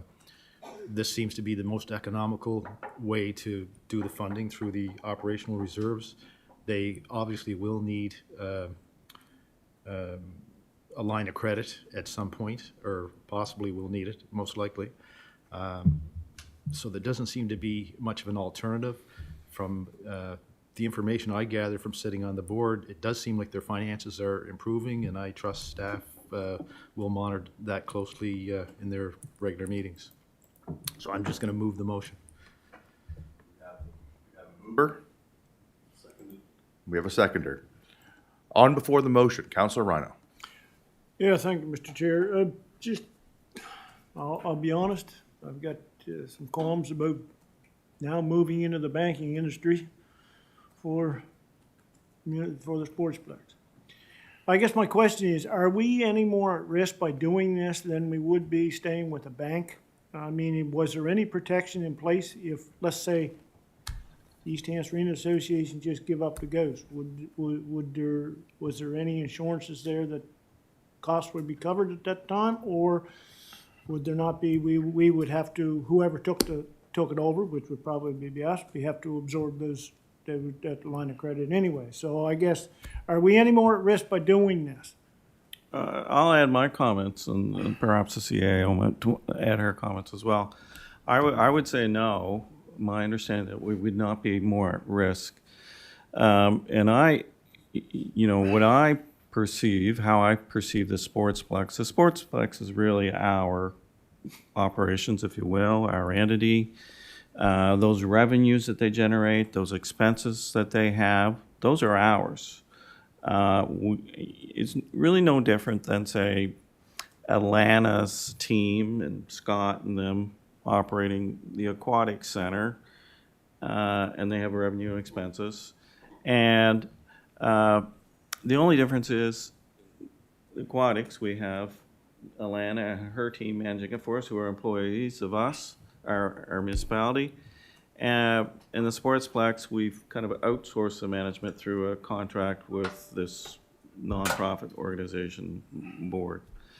And at the end of the day, those assets, those liabilities, those revenues, expenses are ours. And from a financial reporting perspective, we incorporate those into our financial statements when we report. It's all ours. I don't see any additional risk. I would appreciate the CAO's comments on that, though. So we'll let the CAO weigh in as well.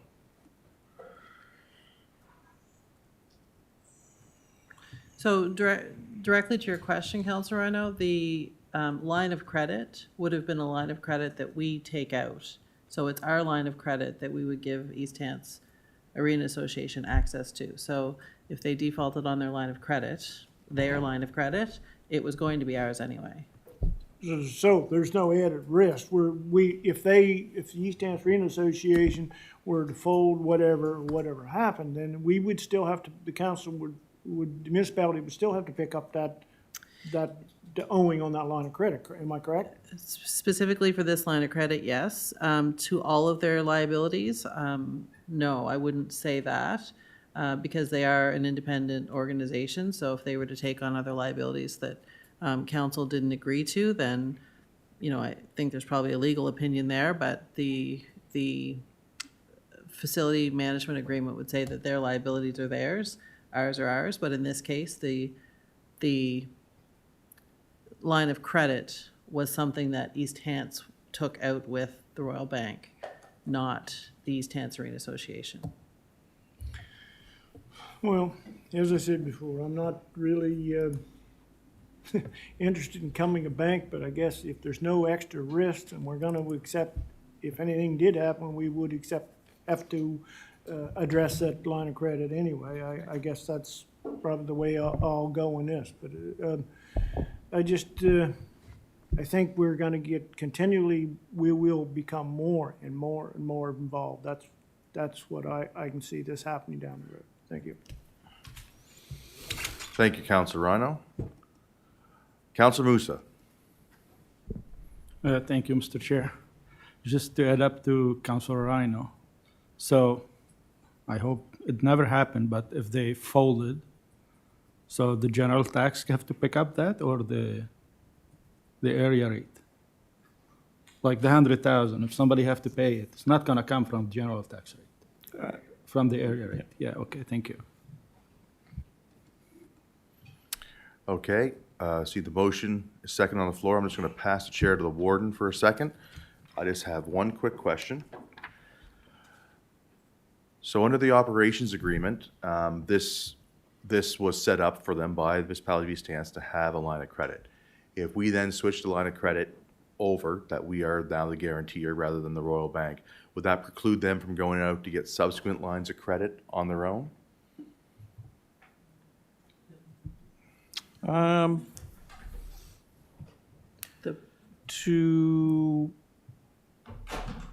From a practical perspective, I don't see how they could ever go out and get a line of credit because they have no assets to back anything. So from practical perspective, I don't see how they could ever do that. From a legal perspective, they I'm can't. fairly confident there's nothing in the agreement that says that they can actually go out and get a line of credit on themselves. Again, I refer to CAO's comments on that. Through you, Mr. Chairman, the agreement says that they are not permitted to seek financing outside without council's permission. Okay, I wanted to make sure that, you know, that was done, that if anything else ever came up and this line of credit ever had to be increased, it would come back to this body, maybe not these people, but this body for approval, because we definitely don't want to see anything happen to that asset for the community. All right, thank you. That's all I have. Okay. And Chair, back to you. Okay, we got a motion on the floor, seconded. Question's been called on the motion. We'll go to the vote.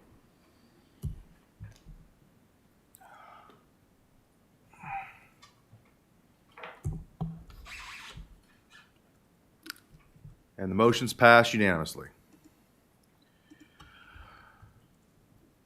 Now, the time now is 10:41. We were supposed to have a break at 10:30. We kind of ran over for police report this morning.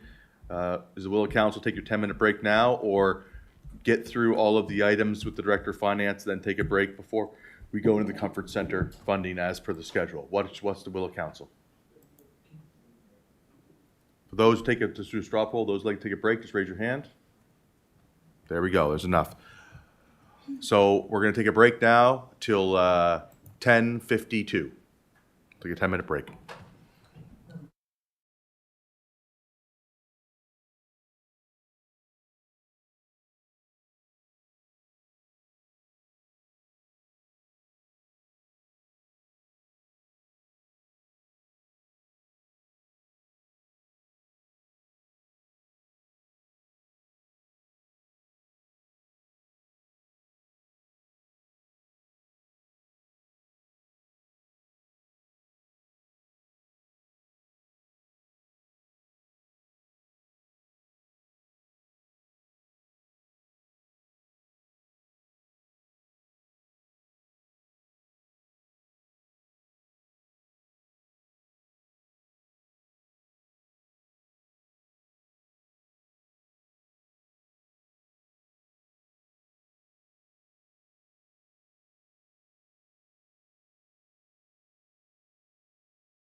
Are we up and good, Shirley?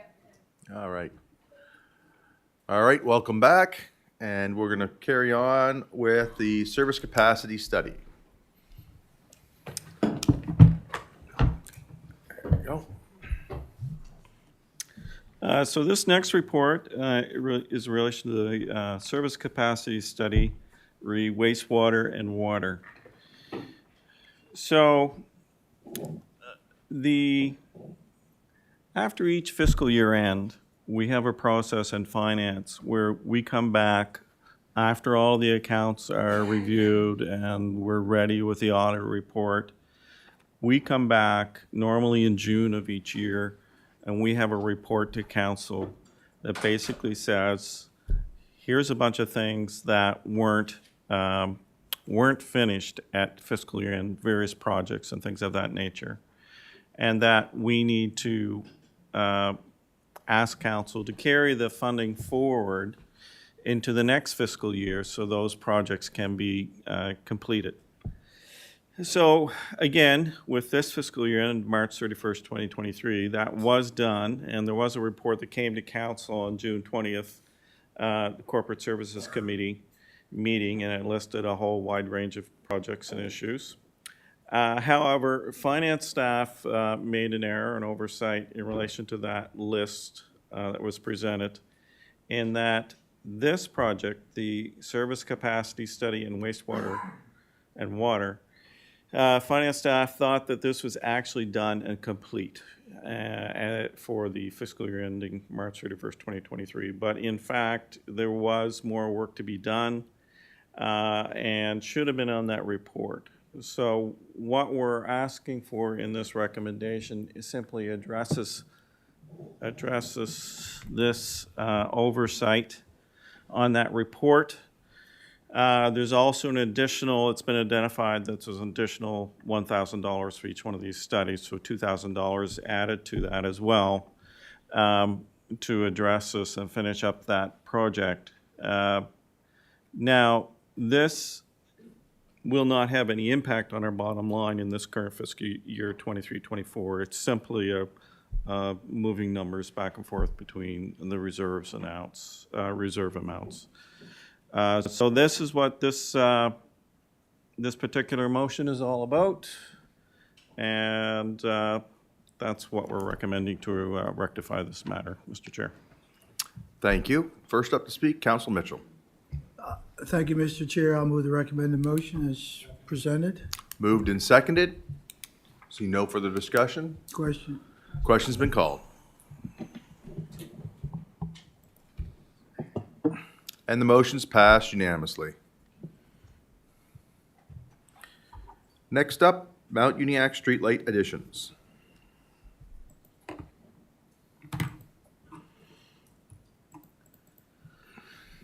Okay, thank you, Mr. Chair. So this particular report is a result of a motion that came forward back in May of 2023 regarding Mount Uniacke streetlights and safety lights. After that, that had been approved by council. I believe it was in the summer or through the early parts of the fall that the operations staff met with the two councilors from the Uniacke area to discuss these issues and these relevant lights and review the various roads that, and areas that might require some additional lighting. And further to that, I believe the supervisor of roads went out afterwards and did his own review of the areas as well. At the end of all of that, there was identification of 216 various lights, and there's in your package, there's two maps that show those. 216. And a process was went through to identify what those costs would be and the issues right there too. So the costs, as you can see from the report, are indicating that this could be around $416,000. There are some other issues, and that's Nova Scotia Power is Our experience with the operations staff has been that Nova Scotia Power has been slow to respond for various issues, including streetlight installations, and they're needed to assist in certain situations where these streetlights provide power and related matters. That, in my mind, is probably the most significant issue of moving this project forward. There is a significant number of lights. At the very minimum, this is going to probably take out to the end of next fiscal year to get this done. And it could even be longer than that if, you know, as an example, Nova Scotia Power is not able to schedule. But we, you know, talking to ops, they feel that if they can get an early start on this and give Nova Scotia Power a lot of lead time to start to prepare, that perhaps we can get their cooperation from that. Some of the other things I'll mention is, you know, the cost, $416,000, but there is the gas tax fund that has $977,000 in it at the moment in the reserve. And the amount, $416,000, you know, it's a fairly significant amount, and some may question, well, why is it so high?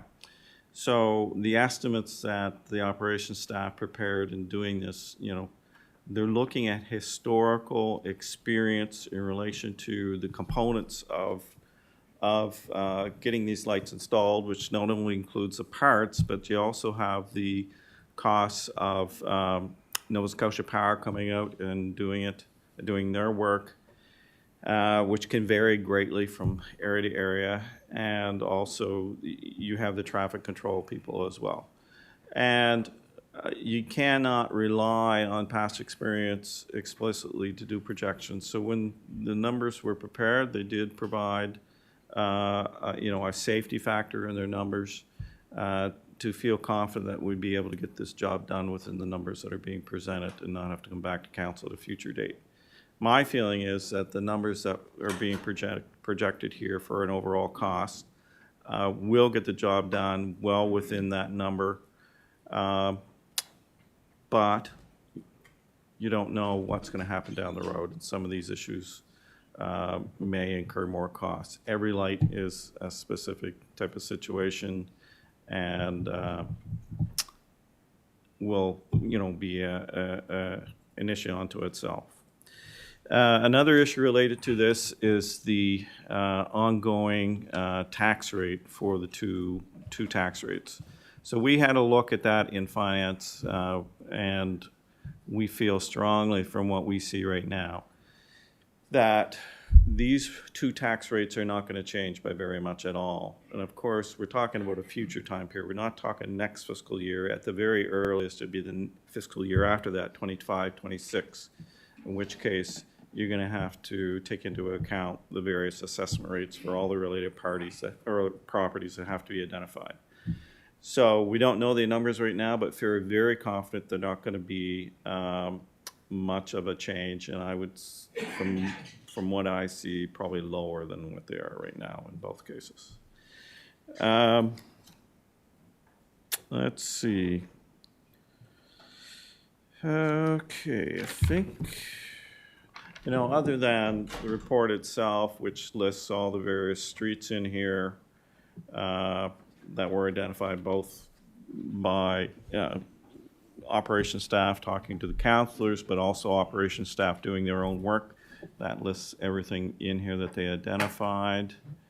And you'll notice that the motion here is, has a sentence, council agrees the local area councilors may advise staff on servicing decisions should they arise as the project unfolds. So that's kind of an umbrella kind of statement saying, you know, operations staff are not going to just go out and do this themselves. They're going to confer with the municipal councilors in the area to get the job done over the extended period of time. I think those are most of my major comments in relation to that, Mr. Chair. I'm sure there's questions that I or others might be able to answer, though. Okay, first up, Councillor Musa. Thank you, Mr. Chair. Great job, Jesse, and your team, and Wayne. I have a question. So with the business park, we have a rate for the lights in a business park. Is that gonna change? That is one of the rates that we were talking about. There's two rates in total. Yeah. And in my opinion, they will change eventually when we have all of the numbers in place. But again, I feel that both rates are not going to change significantly at all. My real feeling at this time is that they're going to go down. My point is to make it all even.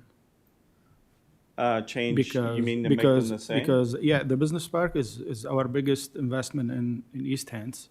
And to make businesses pay 2 cents on the, for the light that we put in there, I think,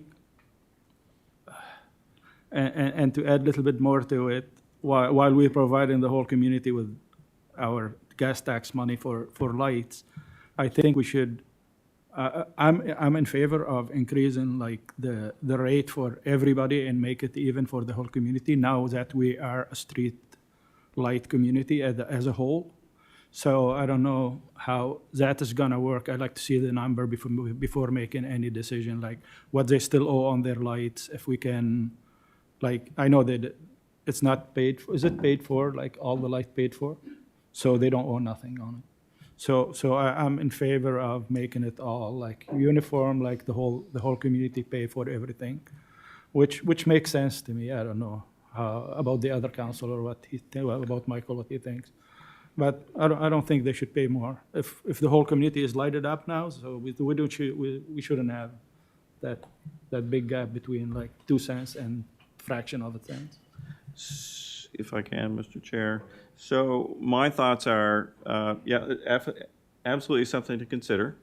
From the perspective of this motion that you see in front of you today, I don't think that has to be resolved right now because this is a longer-term issue, the longer-term project, and the tax rates won't change for at least 25, 26 at the earliest. So I would suggest, one, again, input from the CAO on this, and secondly, something that could probably come back and say, this is the bigger implications of what you were talking to. That's why I asked to get some more information about this. Yeah. Those few subdivisions that have an extra rate. So if it come back, would be nice to know that what we are looking at, bigger picture. Looking at the biggest picture. Yeah. Thank you.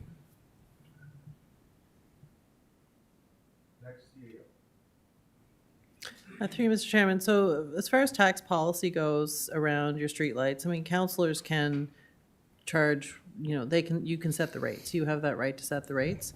When we first looked at adding this many lights, initially, I had thought that we would still have 2 rates. And then we thought, oh, well, everybody's getting lights. You're going to be a street lit community. So we could just do 1 rate, and it would be significantly lower than that 2 cent rate.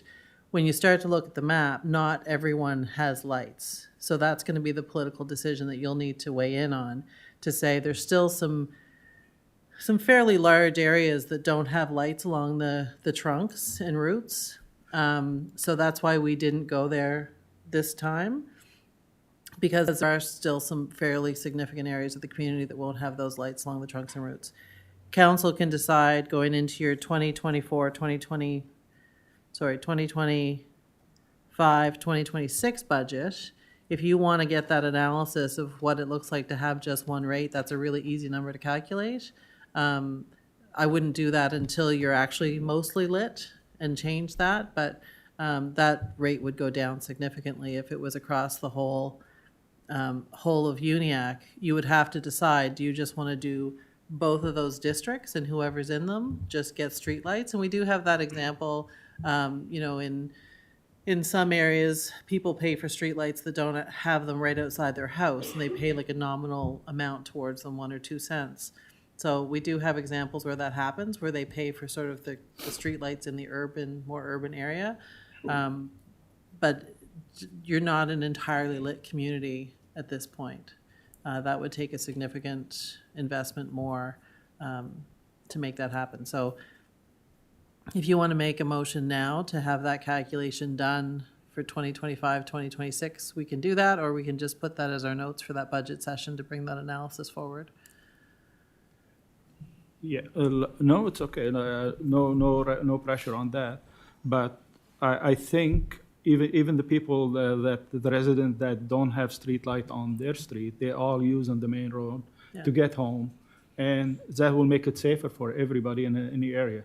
Yeah. So it's not just the people that have street light on East Uniacke that are benefiting from the street, but everybody who goes to East Uniacke to go to the small subdivision, which is not very dangerous or yet, so.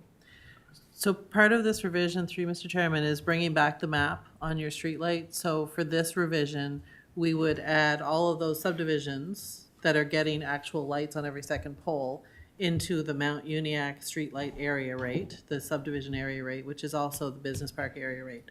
So adding all that assessment will make those rates go down for not this budget, but next budget. Okay. Following that, I think, again, you could look at the whole picture and say, do you want to just blanket it across? Like Nine Mile River, everyone pays the same rate. It's just a rate for that district. So you could move to that model, understanding there were still pockets that were missing. Thank you. Is that it, Councilor Russo? Yeah. Next up, Councilor Mitchell. Thank you, Mr. Chair. Just a quick question to staff. You don't anticipate during this project that the NSP will have to add new poles or additional poles? I would refer that to the Director of Ops or to the Supervisor of Roads. Thank you. Through Mr. Chair, so there is a pocket, so there's no new poles as part of this scoping. What there is secondary wiring where in portions, and that's some of the extra costs. So there is wire compatibility that comes up. It comes up from time to time on different sections where you need a drop-down wire that wasn't previously installed.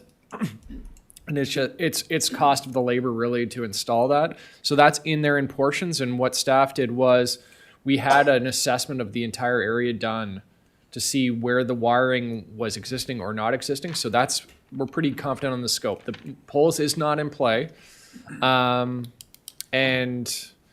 I, I think if we're throwing a large scope at Nova Scotia Power or a larger scope, it's more likely to get in the queue and potentially help bundle a few other things that are outstanding in the area. I think that's not a bad thing to get those crews in, and because that's what they'll do. They'll do one project and then they'll do all the adjacent stuff around it.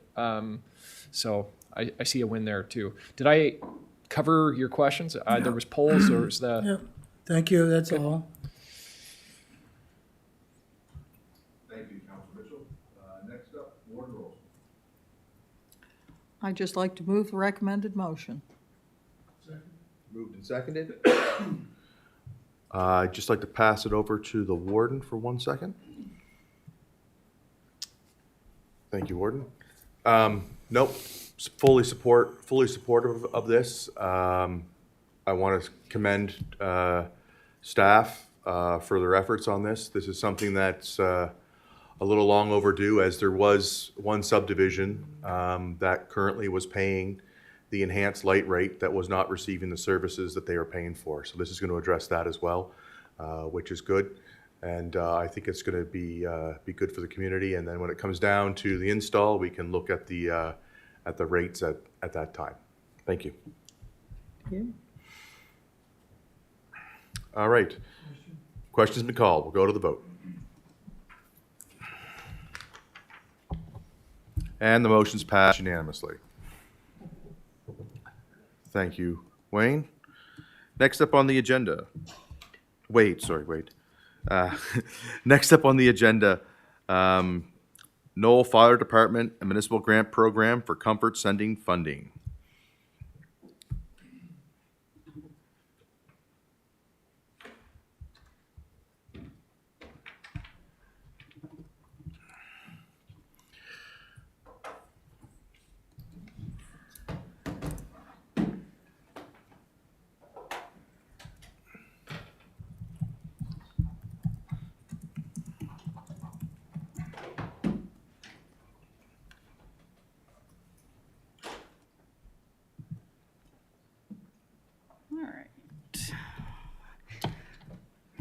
Thank you, Mr. Chair. Good morning, everybody. I'll try and keep it short and sweet for you.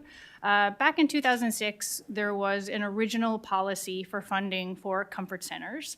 That was amended over time. And then in 2020, we actually repealed that original policy with the current policy we have. That policy right now talks about strictly criteria for establishing comfort centers in East Hants, and it talks about how those facilities can apply for funding for generators, for wiring, for things like that.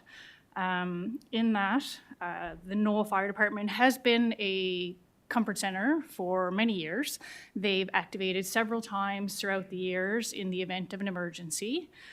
In the area. They actually had a generator that failed recently, so they've looked to get it replaced, and they're seeking funding in the amount of $3,542.72 under our comfort center reserves that we have. So right now, there is approximately $52,434 sitting in that reserve, so there's ample money to offset the acquisition of that generator. As well, back in June of 2012, Council actually approved a grant for funding to the Rawdon District Fire Department. At that time, they approved a motion C-12-195 indicating that if an application for funding met criteria set out in the policy, staff would be authorized to approve the application and not required to seek council approval in the future. That information didn't actually transfer to our municipal grant program policy that was established in October of 2012. So staff are recommending amendments to permit all future grant requests under the policy to be awarded by staff and be consistent with that motion that was there. And so the amendments for the municipal grant program policy was attached to this report. And then the recommended motions are there for your review. Thank you, Mr. Chair. Thank you, Kelly. First up to speak, Warden Rolston. So these should be made as separate motions? That's a great question. And I will move that the Corporate and Residential Services Committee recommend to council that council approve a grant of $3,542.72 be awarded to the Knoll Fire Department for the purchase of a new generator to be funded from Comfort Station reserves. Moved and seconded. Any discussion? Councillor Mitchell, you're on before the motion. Just a question through, is that the full cost of the generator for the moment, or Pardon me? would that be the full cost? Yep, that was the cost that they're seeking for, as my understanding. That was the invoice that we had through you, Mr. Chair. Okay, thank you, I was gonna talk something else. Okay. What? Question? Question's been called. We'll go to the vote.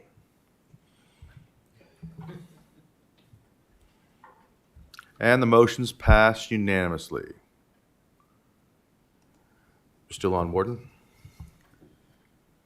And I would move that Corporate and Residential Services Committee recommend to council that council give notice of intent to amend the municipal grant program policy to permit all future grants under the Comfort Centers and Reception Centers Shelters funding policy to be awarded by staff in accordance with the policy as outlined in the staff report as attached to the Executive Committee agenda November 21st, 2023.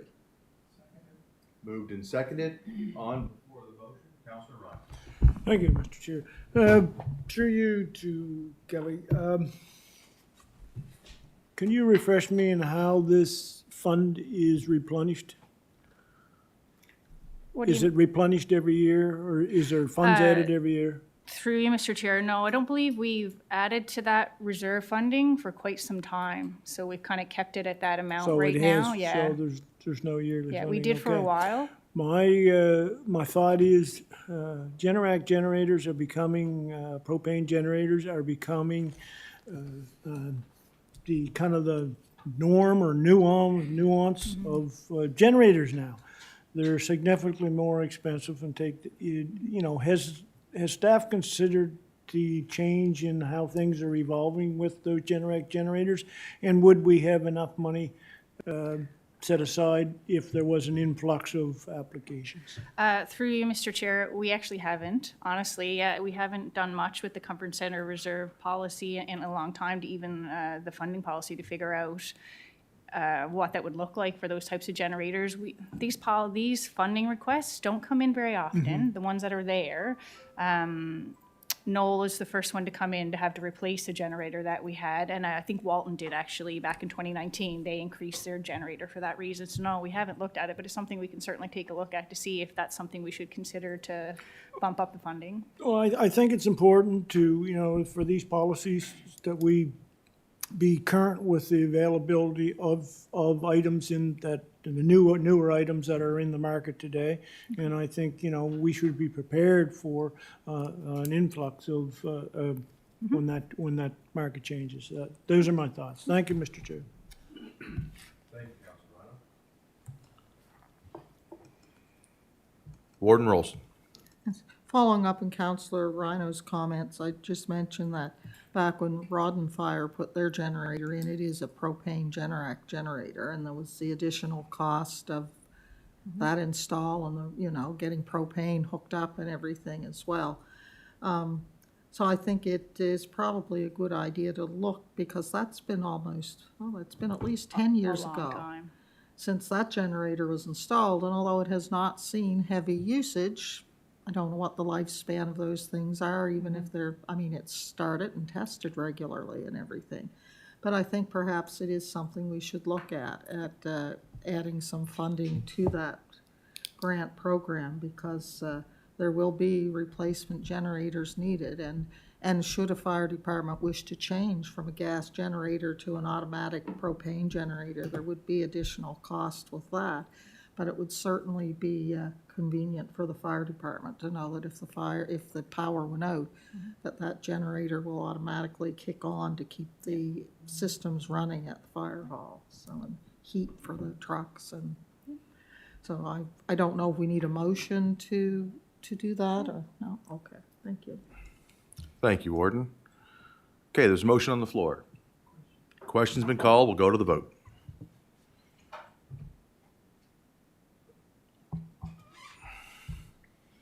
And the motion's passed unanimously. Thank you, Kelly. Next up, we have a call for applications for the Municipal Capital Growth Program. Oh, sorry. We're going to have the Sustainable Communities Challenge Fund, and Adam will be bringing that to us today.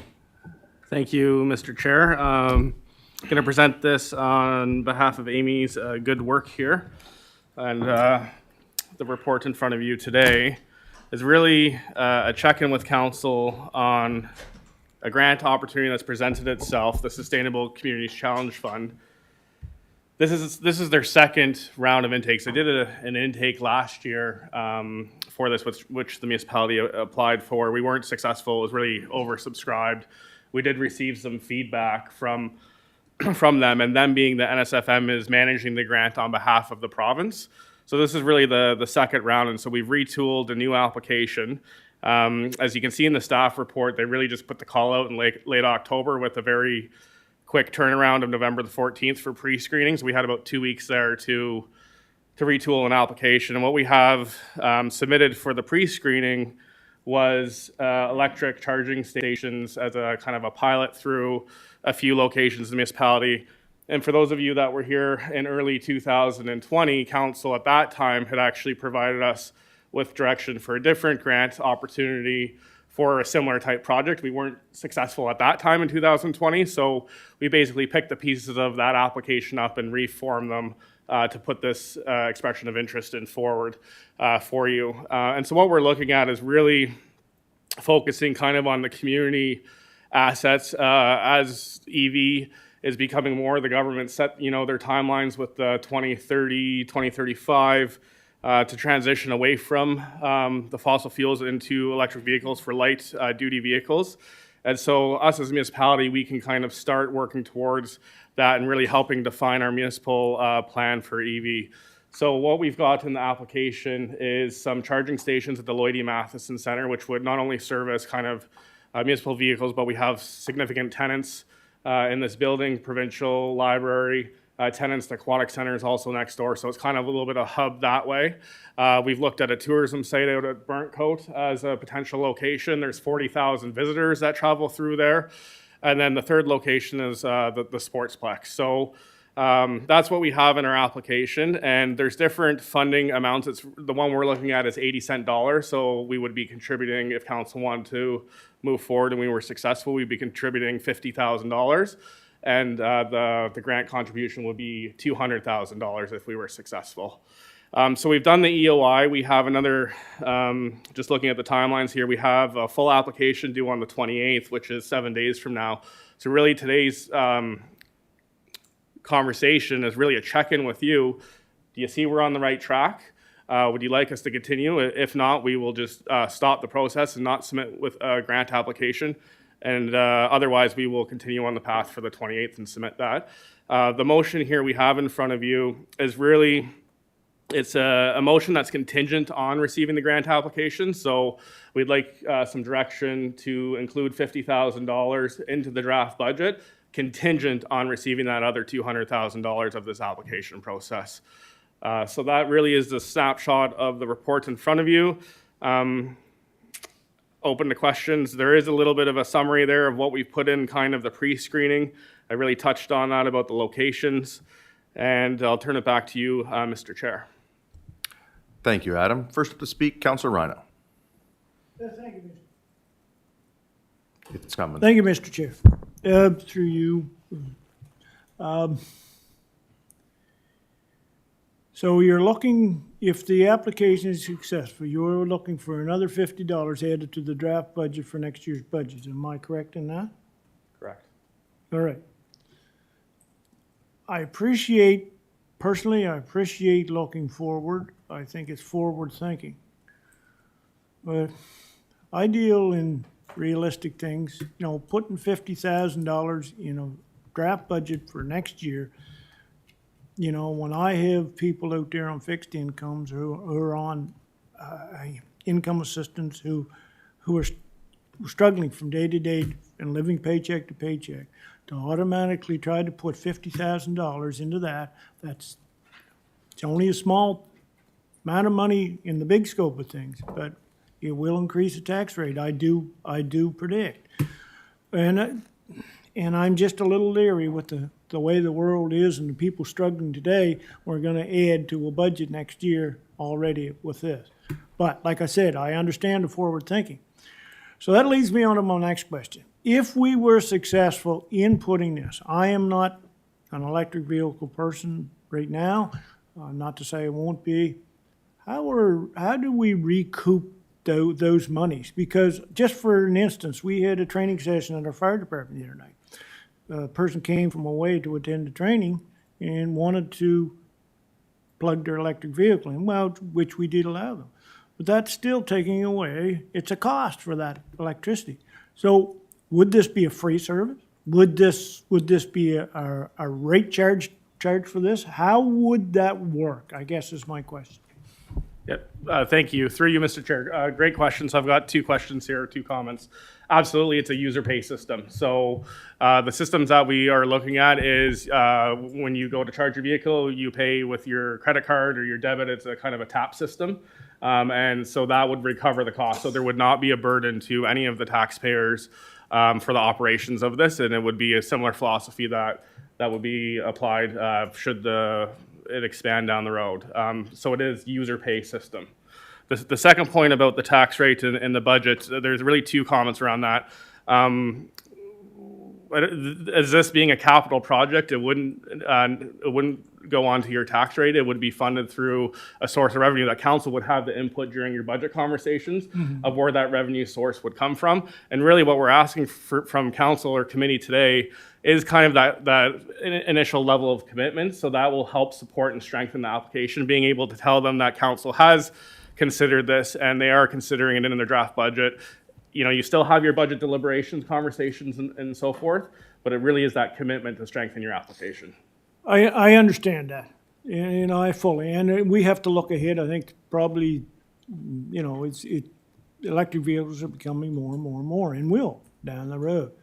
But whether we take it out of a source of revenue that is there now, or whether we put it, has the potential of going on the tax rate, right? So whether we've already paid that money or where we are working with taxpayers' money, which that money may be able to be pointed in another direction. So that, I have to look out for my people that are out there, that are working day to day and just getting by, because the economy, the way it is just, people are becoming desperate.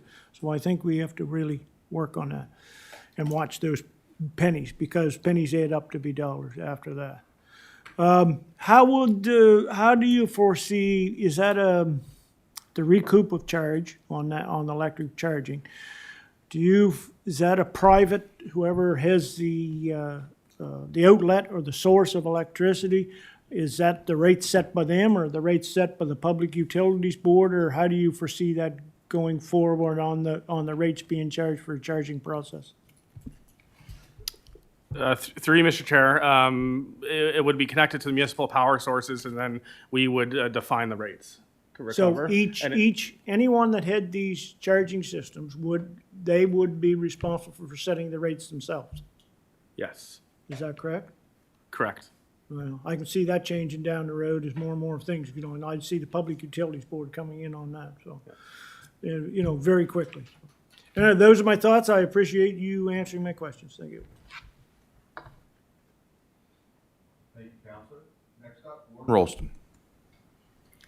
Thank you. I'm very supportive if we can get 80% of the cost of a project, and we are going to need these because people are going to need to fuel their vehicles, be it electric or be it gas, and I would suspect that this will come out of some type of a capital reserve, the $50,000, and I wouldn't see it impacting the tax rate.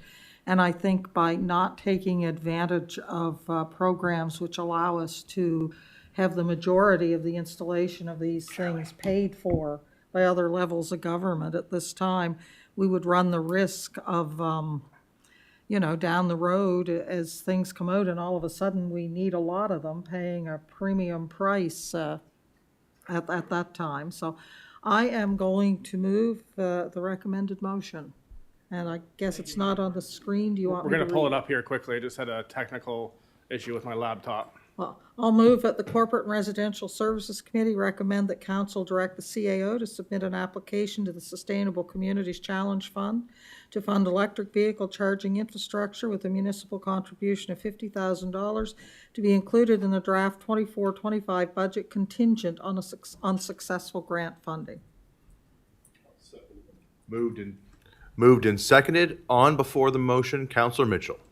Thank you, Mr. Chair. Just a question and comment. I'm assuming with this project that we're looking forward to maybe down the road, that municipality will have electric vehicles in their fleet. So would you have a combination of charges that are for the public use and also charges that the municipality's vehicles will be attached to, or would this be something different? Through you, Mr. Chair, we are having those internal discussions. Absolutely, we are looking at how we can convert probably not all of our municipal fleet, but some of the municipal fleet over time. This will help lay some of the groundwork. And to your specific question about cost, whether we're paying for it or whether there's a separate charger specifically for our own units, we have to still work through that. Okay, thanks. Thank you, Councillor Mitchell. See nobody left further to speak? Question's been called. We'll go to the vote.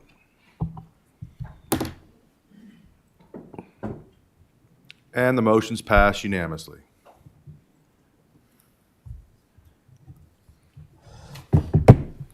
Now we will have the call for applications of the Municipal Capital Growth Program. Come on, computer. Oh, no. Right. Thank you, Mr. Chair. I'm having some technical difficulty with my computer. It keeps turning on and off on me. That's unfortunate. Shirley, would you mind pulling up the report? That would be much appreciated. We will call an audible on this.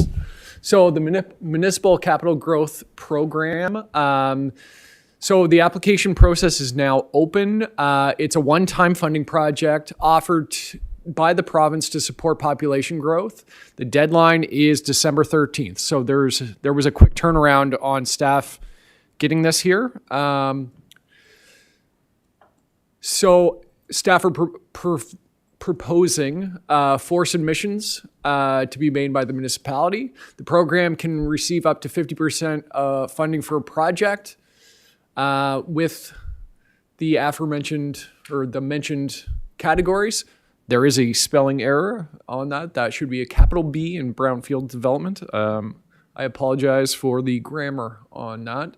The staff are recommending submitting 4 applications listed above in priority. The caveat that I'll give on those categories, this has been largely focused on wastewater as we are working through the capacity study still underway, but we've been rejigging and analyzing, and as we learn, we're figuring out what our priority parts of the system are.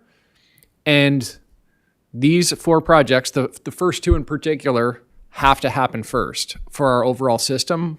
And so we're like, okay, that is the priority. And one flag that I would like to bring to attention for council is the first one. The budget number listed is $8.7 million. That is significantly more than what we've talked of in the past. And the reason is, from the learnings, we're looking to redesign that project down Green Road and divert it away from the lift station on 277 and take it direct to the lagoon. It's something we identified about splitting the volumes across the Lance area and balancing our overall system flow. It was something we did not have the information before we started those reviews. We've learned it now, and we have the opportunity to get in front of it. I would say this is a very strategic project. I would also say there's a healthy contingency in that number. So where we've missed opportunities to maximize funding applications because of price overruns on things after the fact, like at the Shuby wastewater treatment plant, we were successful in getting funding, but then the market got us. Well, the healthy contingency on that number is built in so that we can maximize our return on this one. So just know that's in play, and staff are looking to exercise some learnings. More details on those capital projects will be brought forward during the capital review. And the caveat being, of course, with the short turnaround, one of the projects, number 3 in particular, we were talking about double dipping and what's qualifications. It may work, it may not, we're not sure. But we put it on the list regardless because it's a project we have to get done. It might not work for the funding application, but it still needs to get done. And the nice part about this funding program, we have 3 years to execute it. So you're not committing to this work next year. This is enabling us to receive funding to plan these items out ideally over the next 3 years, which is that's a nice window for capital projects. We normally don't get that window of time to execute. So Shirley, if you don't mind, the recommendation is to prioritize those 1, 2, 3, and 4 for applications for this program with the recommended motions above. Thank you, Jesse. First up to speak, Warden Rolston.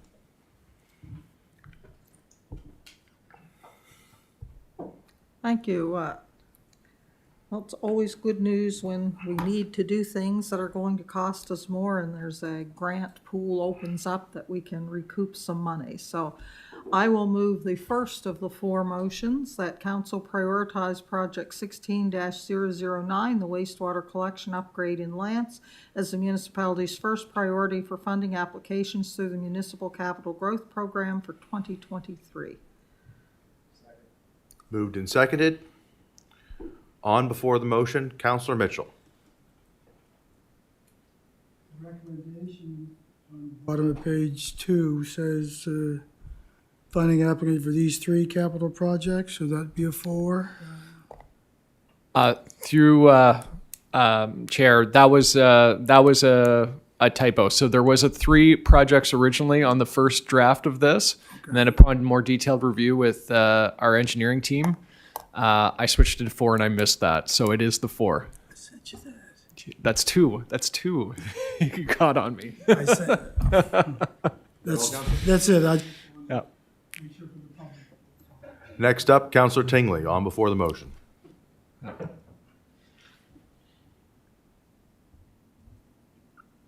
to the chair. I don't have anything else to say on this motion.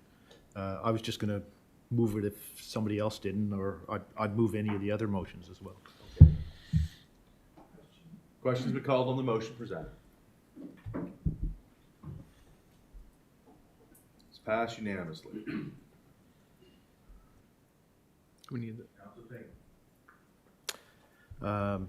All, through the chair, I'll move that council prioritize project 20017, the medical center lift station upgrade as a municipality second priority for funding application through the municipal government or municipal capital growth program for 2023.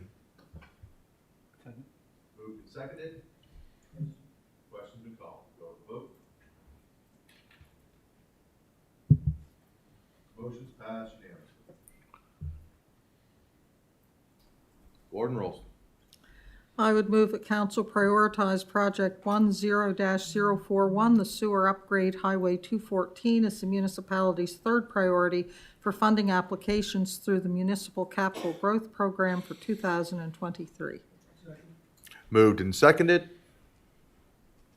Question's been called. And the motion's passed unanimously. Councillor Tingley. I'll move that council prioritize project 10050, the Barney Brook lift station upgrade as a municipality fourth priority for funding application through the Municipal Capital Growth Program for 2023. Moved and seconded. Question's been called. Go to the vote. And the motion's passed unanimously. Thank you, Jesse.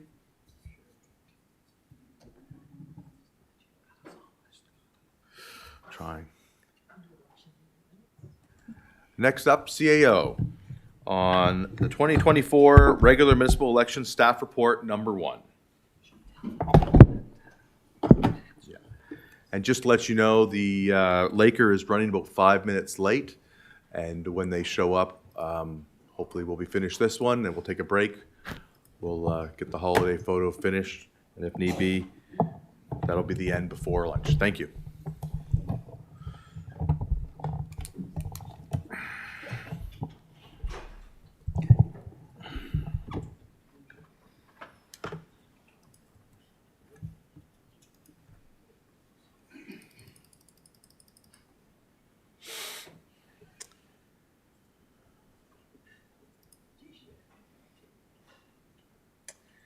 Thank you, Mr. Chairman.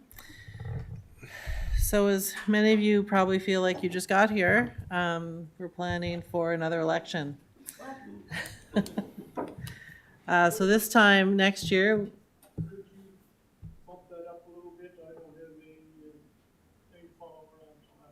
In size, you mean? Won't all fit on the screen if she bumps it up. Just a second. There we go. So this time next year, we will have all been through a municipal election. And this report is the first report that sort of gets us preparing and planning for that. There is an immense amount of work and energy and effort that goes into running a municipal election, and depending on the number of seats that are contested, the number of districts that have an actual election take place in them, that energy and effort obviously varies from one election to another. So this report outlines assigning a returning officer, looking at the tariffs, the fees that are associated with the election, setting authorities of who can appoint assisting returning officers, looking at the funding, looking at the voting method, setting some dates for your election dates, and how we plan on engaging with the voters for the next election. These are all decisions that council can make up front, and then we as staff would move forward and make it happen. This is the election report number 1. There may be other election reports that come to you over the next few months as we need decisions made per the Elections Act, but these are the major ones that need to be made up front. So just for financials, you do have 147,000 in the election reserve, and we will be adding 35,000 as part of your regular budget. Council did pass a motion in 2020 saying that we would start putting 35,000 instead of 25 away. That didn't translate into the budgets because we, I honestly can't tell you if we had discussions about it and realized that if we went with all electronic, that we probably wouldn't need the 35,000 every year. However, we have done 2 special elections fully electronic that were extremely successful. So that would be one of the recommendations we would make this year, and you probably wouldn't need that 35 going into a purely electronic vote. The cost in your last full election, the cost per electronic vote was $13 versus $50 per your paper vote. So the cost of doing paper votes is extremely expensive. There are some motions here. I'm just going to go through the report fairly quickly, talk about some of these things. So typically in a larger election, every election you need a returning officer. But the larger elections, the energy and effort required for the returning officer is significant. Over the years, as you can see, there's been different methods used, but generally if you assign the CAO as returning officer, the compensation has been extra above and beyond because there is a lot of overtime work that needs to happen, and your chief administrative officers acting as returning officers aren't compensated overtime in their general role. So you need to make a decision about who would be your returning officer. I am willing to do that. If you want to look at other options, then we can do that as well. The history of who has been your returning officer and the compensation is attached to the report. Electronic voting has been extremely successful for us in the past. The electronic voting, which means by telephone or online, removes a lot of physical access barriers for people. Folks who have typically thought that they didn't like it or want it, once they realized how easy it was, we've had a huge uptake in our voting turnout because of it. So in Nova Scotia, 41 municipalities contracted IntelliVote for their services. And 68% of those used only electronic voting for that election, and they were all very successful. Our election in 2020 was a hybrid. We have some statistics in here from there. Election participation was 41.6%, and 72% of those used internet, 16% used phone. Everybody is able to use the phone to vote. And voters who use paper ballots were 11% of voters. And we've had similar turnouts for our two special elections, 42%, and again, a split 75-25 for internet and there was phone. And then in Shubenacadie, we had 15% election participation, similar split for internet and phone. If you go all internet, which is what we're recommending, electronic, you can start your polling period on October 10th and you can run it straight through to October 19th, which is the election. So everyone would have 10 days to do that voting by internet or telephone. The preliminary list, we do have to advertise that the preliminary list of voters be advertised in a newspaper. It also outlines, the Act outlines different mechanisms to notify voters, but these are only necessary if council tells us to do that. So staff would recommend that the authority to choose those other mechanisms be delegated to the returning officer, which we've done in prior elections. So typically, what we have done and will do would be do mailing cards to voters who have elections running in their district. The date of the final list. So we do need to have an official list of voters and when that's finalized. If we do paper ballots, we have to cut that off at a certain point because we do need time to print the list and it's at a certain point in time. If we use electronic voting, then that's not necessary. So one thing we noticed last time, the last couple of elections, we haven't had enough phone support on election day when people are calling in to vote or they're having problems voting with their card, and maybe there's their birthday might be off or something might be off on their card or in the database. So this election, the returning officer will ensure that we have enough phone support to take all of those calls on election day more efficiently. We've taken them all in the past, but people have had to wait some time. We are recommending a $200 deposit. We are recommending that council use the preliminary voters list from the province that is kept up to date, and it is the most current list of electors. And that's updated on a monthly basis. And we're also recommending that we do a repeat of some public information sessions that the warden and the CAO did for, or the returning officer did for helping educate people on the role of a municipal councillor and whether they want to run or not as a municipal councillor. So the type of session would be recommended for 2024 as well.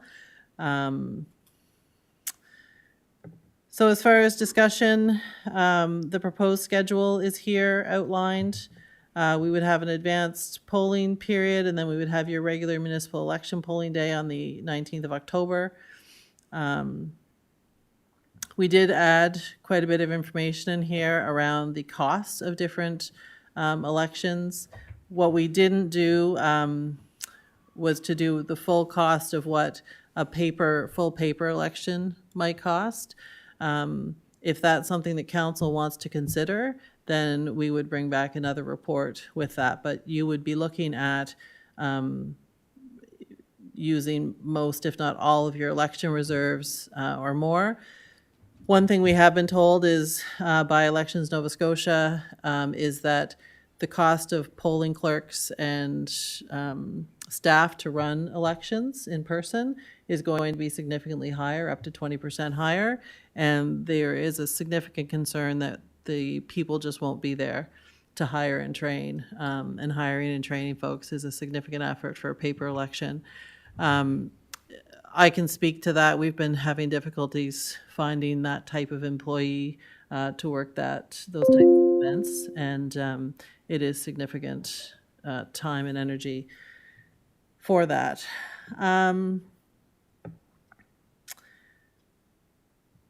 So as far as alternatives, you have the discretion within your authority to do a hybrid election with one or more polling stations.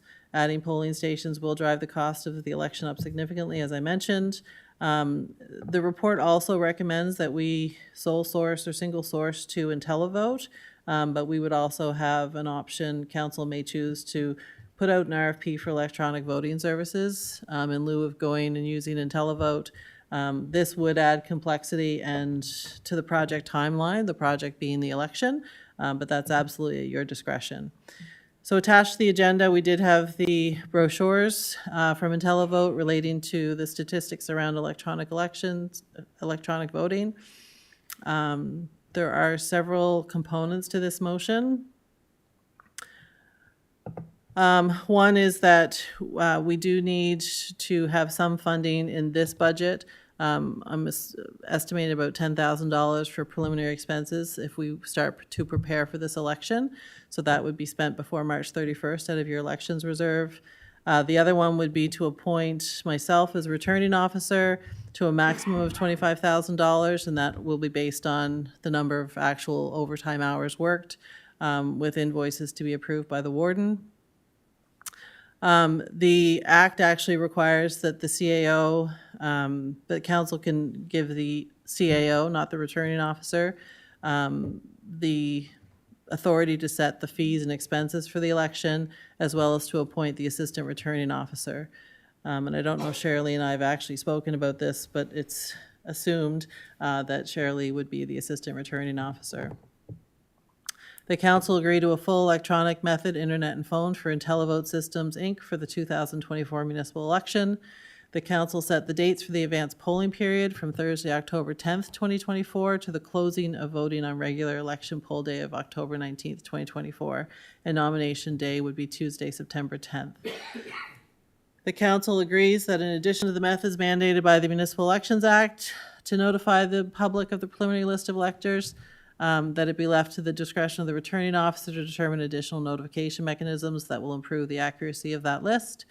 That council authorized the election staff to continue to amend our electors list right up until the end of closing of regular election poll day. The council authorizes the use of Nova Scotia permanent registry voters provided by Elections Nova Scotia for the preliminary list of municipal voters, and that the returning officer do public education on the upcoming election and offer information sessions for potential candidates. So, Mr. Chairman, that would be the recommended motion, and we are available to answer any questions you may have. Thank you, CAO. First up, Warden Rolston.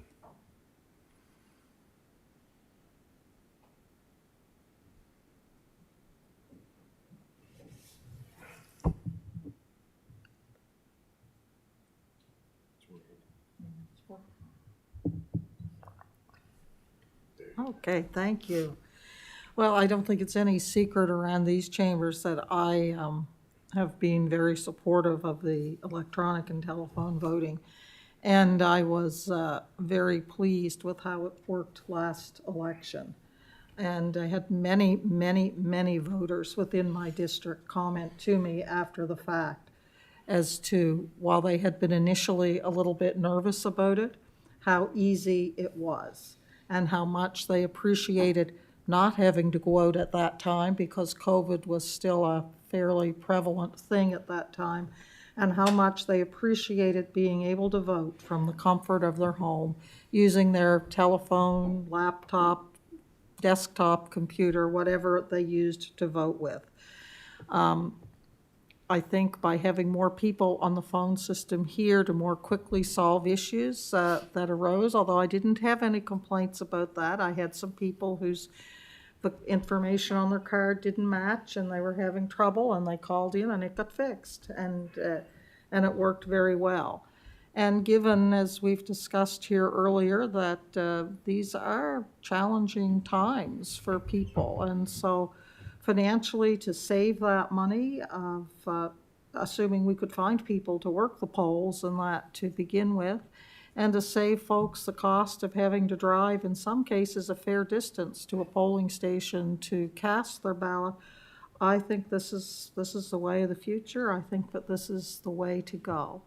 And as a candidate in the last election, I found IntelliVote's system to be extremely user-friendly.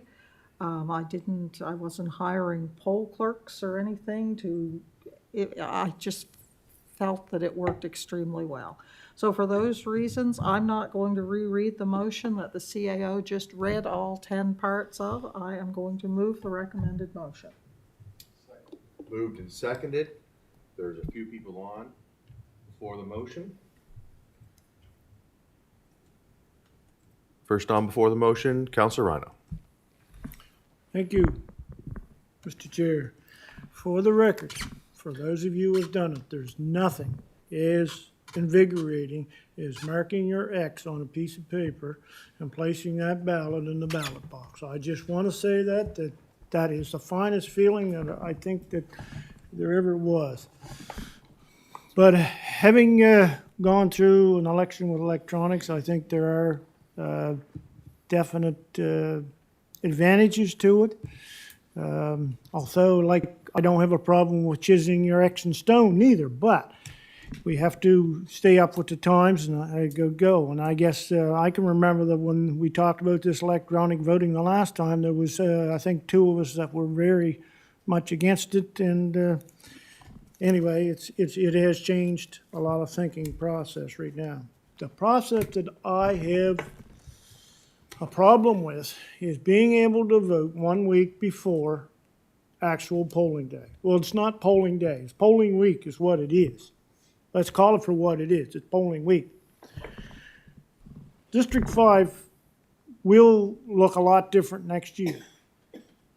It will encompass a lot more area in which to go. There's a lot more traveling. And, you know, to go out and, I'm the old fashioned, I go door to door and try to talk to as many people as you can, and I intend to do that in the next election. But my process is, when we go out and we're working toward going door to door, the area being so big, you may not be able to get to each and every door before that voting has taken place, and so we may be missing those voters. That's the problem I have with this. It's voting week. It's just too long. If you had 2 or 3 days, okay, I could probably live with that. But that length of time in which to vote may not allow a candidate to get to every household as they do, and before they hear their platform or whatever, the vote may have been cast, which may have been different had they heard the platform of a candidate.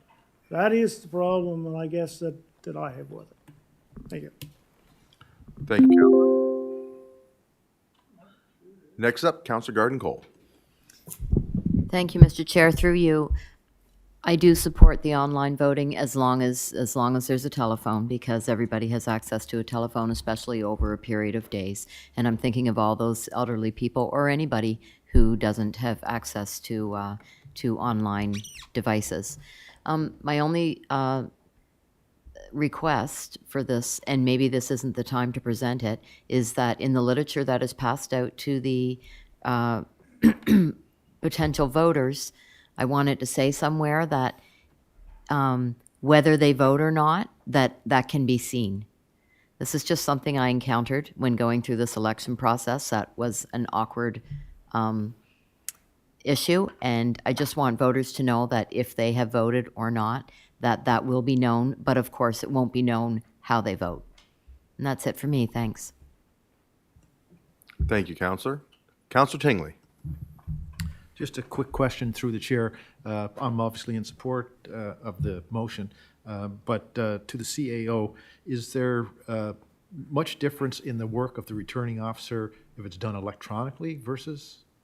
Okay, that's all. All right. We have a motion on the floor that's been seconded. What's your wish? Question's been called. We'll go to the vote. Oh, sorry, Councillor Rhino. Does this motion leave any room, or does it set in stone a week before for a week, voting week? This motion sets in stone? This sets the voting week. Okay, I cannot support the motion due to that, because I think voting week is way too long. Thank you. Question's been called.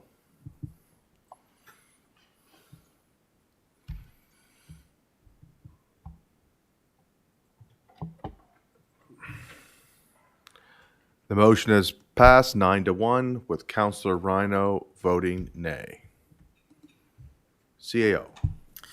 Just for council's information, so the advanced poll dates are set by legislation, so that early date we can't change. But there's nothing in the legislation that says that you can't start campaigning as soon as you want to. So you can take more than that month if you so chose to start your campaign. Councillor Rhino. I do understand that, but I just think, personally, I think that, some of us may be campaigning, right away, but it's it's the process the whole week to vote. It's like, don't call it voting day, call it voting week is what it is. So I just have that's my pet peeve with this whole process, right? Thank you. Thank you, Councillor. All right, that brings us to almost the end of our agenda. The next thing we will have is the holiday video recording for the Laker, and they will be arriving here shortly. So they're here now. Okay, we will adjourn for lunch and break to return at 1:30 into Planning and Advisory Committee. But before we leave, councillors understand that we are going to take that video. So I'll be looking for a motion to adjourn. Moved and seconded. All those in favor? Aye. We are adjourned.